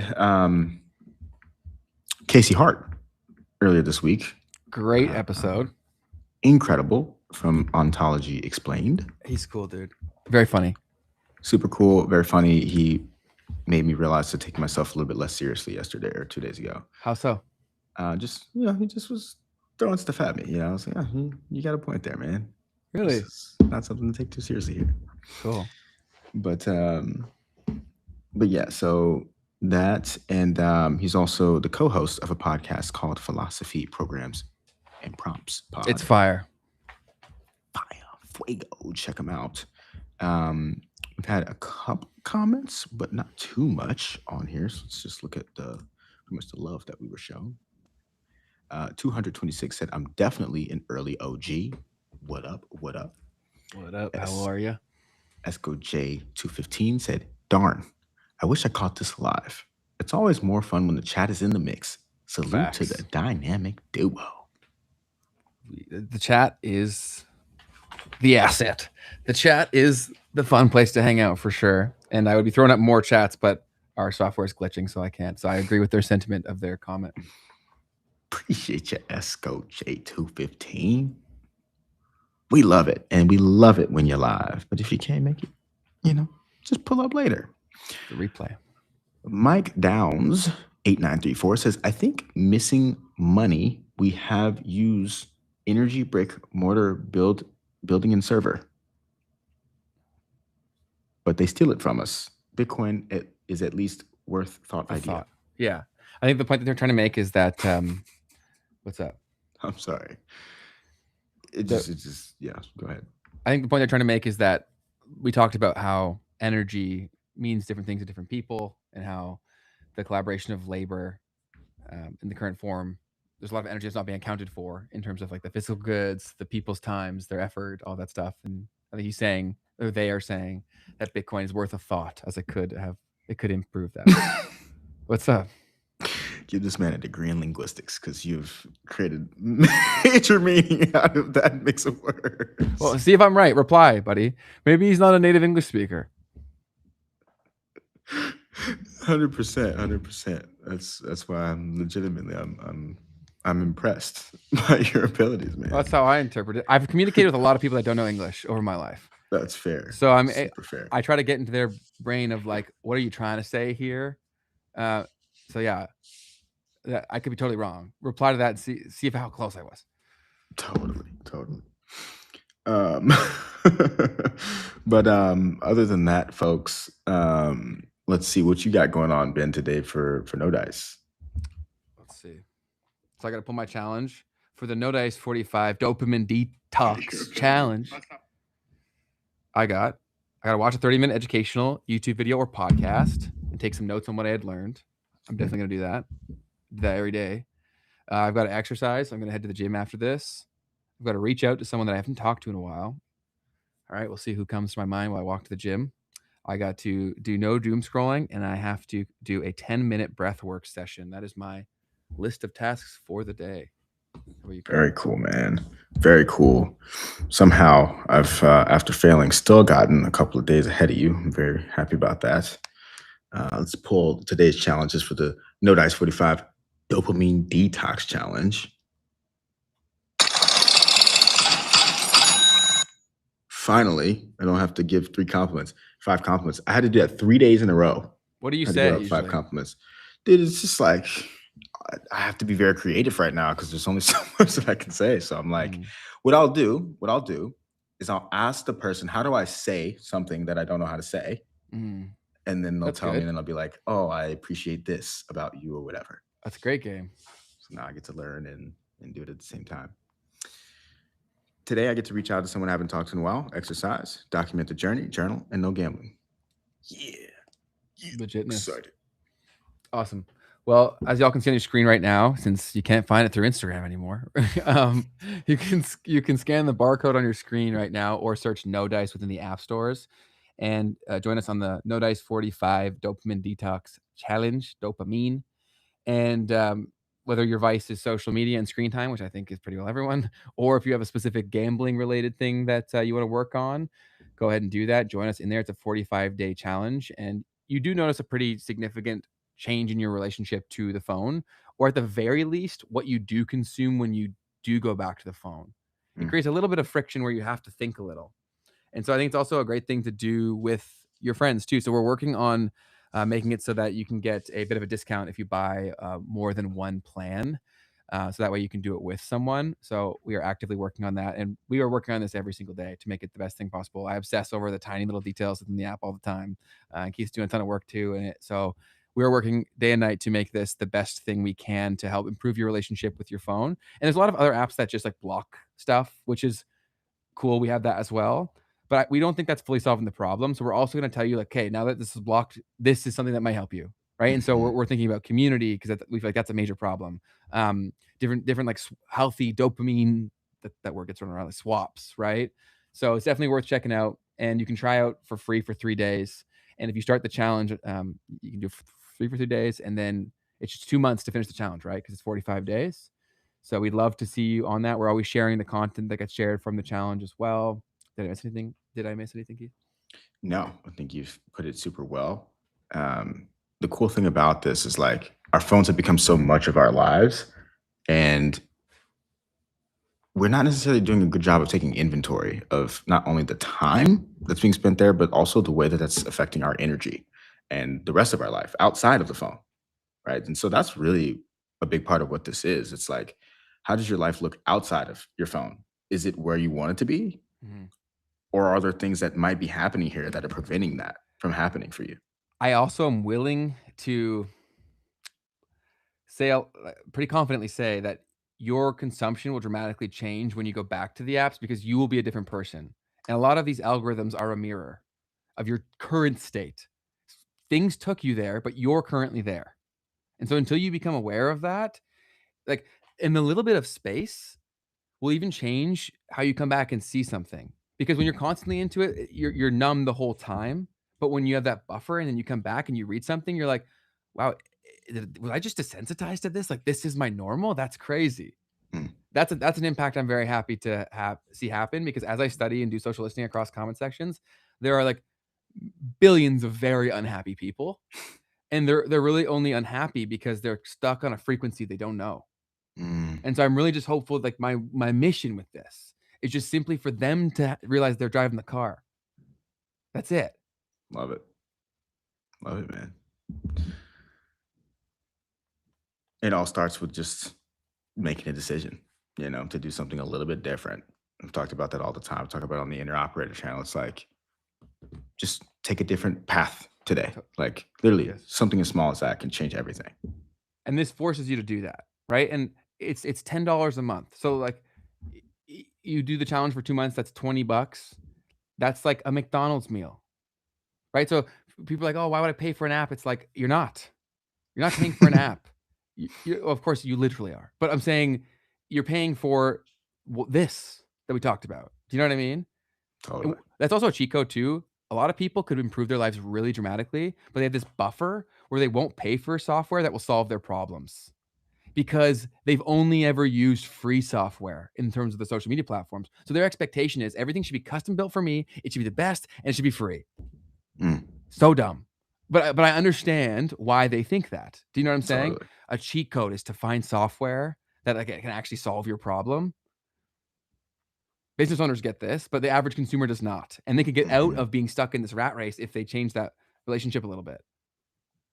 Even if it's not our stuff, go try something. Like if you have a problem right now where you're like, I think this might work and it's purpose built where people are obsessing over solving that problem and you can try it for $10. Like it's crazy to me that people would like take that risk, but they'll go buy a bag of chips and a pop at the store. You know what I mean? 100%, man. It's crazy when we really think about it. I mean, even today, talking to Uneducated Economist, maybe you really think about it. You're talking about $5 a day. That could give you $1 million in 50 years or whatever. By the time you're 50, I don't know what the starting date was. Maybe it was 50 years. Like, whoa, I'm definitely spending $5 a day in ways that I could be allocating $5 a day towards investments, and I'm not necessarily intentionally doing that. Totally. And so what does that look like in your personal life as well, right? Oh, totally. And no one's immune to this, and everyone has different levels of this in different areas of their life where they're better or worse with this. And like, yeah, my investment habits can definitely get better. I don't have the money to be investing because I'm investing it all back into the businesses. But as soon as I do, that'd be a major focus. And he was a great reminder of that because small things do compound. 100%. Phosphate said, how did the compliments go? They go really well. I have a lot of fun with it. I try to be super intentional too. It's like, yeah, like it allows me to open the door to making new friends. And it is that easy, man. Yeah. Like if I see someone that I just think is interesting or like looks like a cool person, like, oh, well, I'm going to go and find something to compliment this person on. It's that easy. And then they'll tell you and show you if it's like a frequency match by how they respond. Very now quickly. you know. Now you know. You don't have to now you just move on. If it's not a frequency match, cool. I still mean the compliment that I shared, but that's the end. 100p. That's so well put.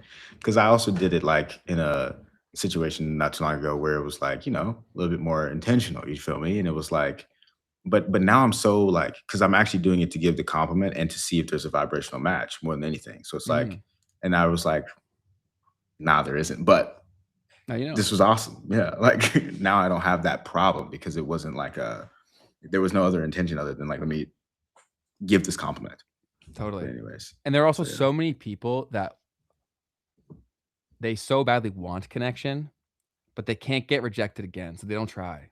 They're just at a point now where they've been beaten down by life, by money, by the people in their life, whatever, where like they want connection so badly. And you see it in their face when you're the one who does it.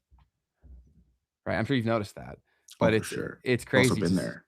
Oh, we've all been there, right? So yeah, it's that's another thing that's exciting, where I'm excited to see that once people start doing this challenge and stuff and they can talk about those experiences, like that'll be exciting for me.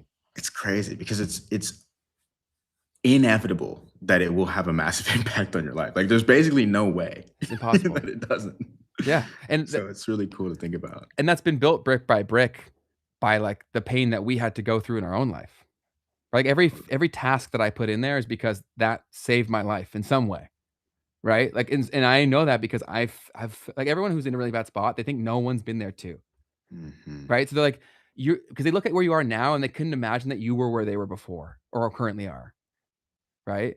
And that's something I'm like, I love that we have this platform of the show where now people will like believe us when we can say we were there too. Do you know what I mean?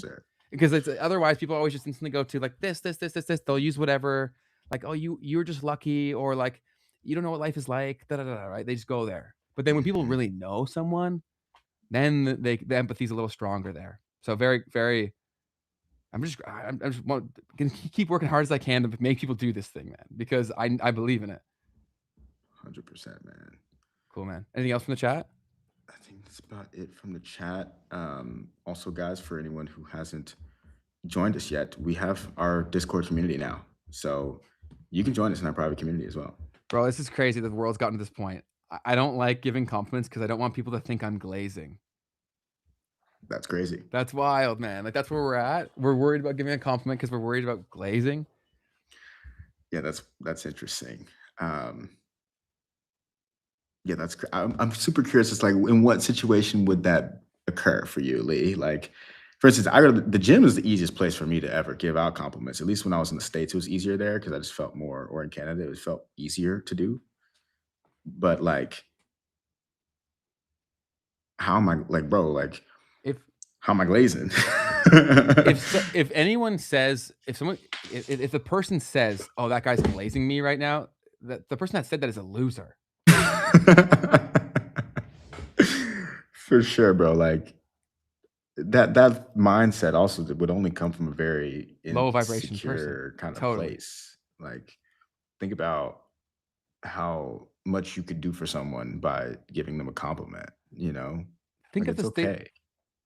You have anything else? No, go ahead. Think of the state of the world. How could the world not be messed up if lifting someone up is seen as lame? Mm. That's crazy, dude. I don't want to, and we even see that sometimes in our comments where I'll give someone a compliment in a live stream. Like, I've seen that before where they're like, holy glaze. I didn't even know what that meant for a while, dude. My little brother was the one who showed me that. I was like, what the heck are y'all talking I unfortunately know all the terms because of my job, right? Like, I know, yeah. So, because I was even watching, you know who, to give some love here for another show that you guys should watch if you got time before we come live again on Tuesday, is Colin and Samir did a podcast yesterday on the topic of AI and people's relationship to it in terms of what is ethical, what is not. And they had the unique experience of having people from different age groups and demographics that work for the team that were able to have this kind of group panel discussion. And it really validated an idea that Keith and I had for a future show that we're going to build out, because it really worked, Keith. Like, it was like watching this, I'm like, this was the exact idea more or less that I was hoping to create. So I definitely recommend going to watch that, because there is one of the other mantras of the show is that nuance matters, and a lot of conversations are being had about AI, and a lot of them are void of nuance. But definitely recommend watching that. I'm gonna send that to the Discord real quick. Yeah, great call. There's some value to the private community there, right there. I got to train the habit of sending that shit there too. I will do that. Mental note taken. I'll start to do that. Yeah, Ben shared this with me last night. Yeah, and yes, Lucas, that's how you get into the Discord, my friend. Yes, it's a paid community for the purpose of maintaining the quality of that community, right? I even had said before, because I don't spend that much time in Discord, so I assumed that we would make it free, and then everyone was like, no, you can't make it free. Yeah, I mean, my free is messed up. It's a bunch of scammers, and like it's bad. So yeah, it's gated. Totally. Cool. Well, that's everything. Yeah, that's everything for me. Cool. Yeah, so Lee Entertainment said if people are, he said, nah, especially not in the gym.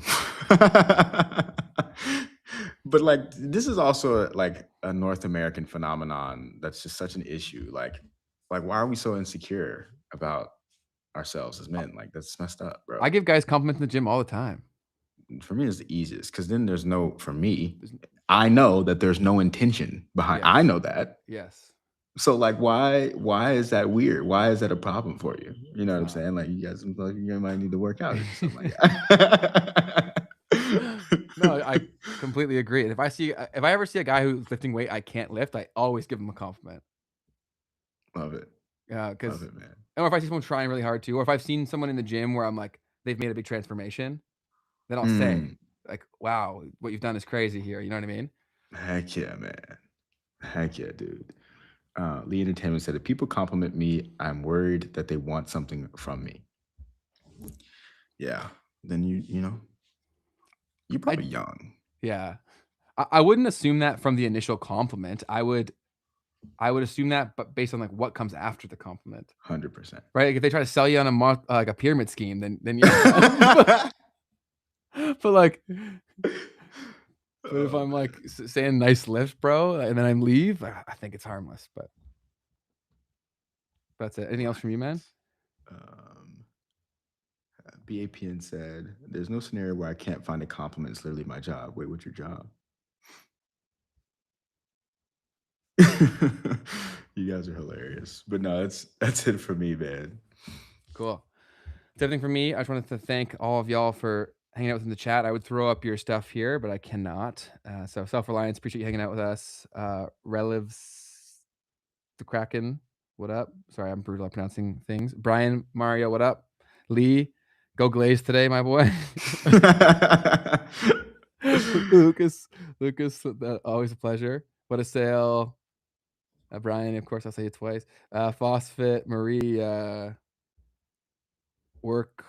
Oh yeah, Arago? What up? Work Arago. I don't know if I've seen you in here a bunch, but I heard you coming in giving us some nice compliments. We appreciate you for the compliments. Welcome if you're new. Don't forget to click the subscribe button and turn on the bell. In the back end, we randomly were losing followers today. Really? Yeah.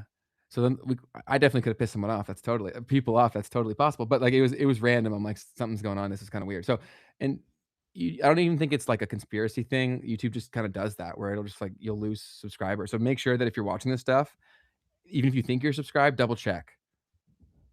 Totally. And turn on the notifications. Turn on the bell. We only go live. That's it. Cool. That's it for me.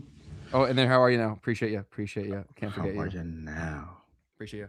And then it was Self-Reliance who did the men's group, but I think that's freaking awesome too, right? Yeah.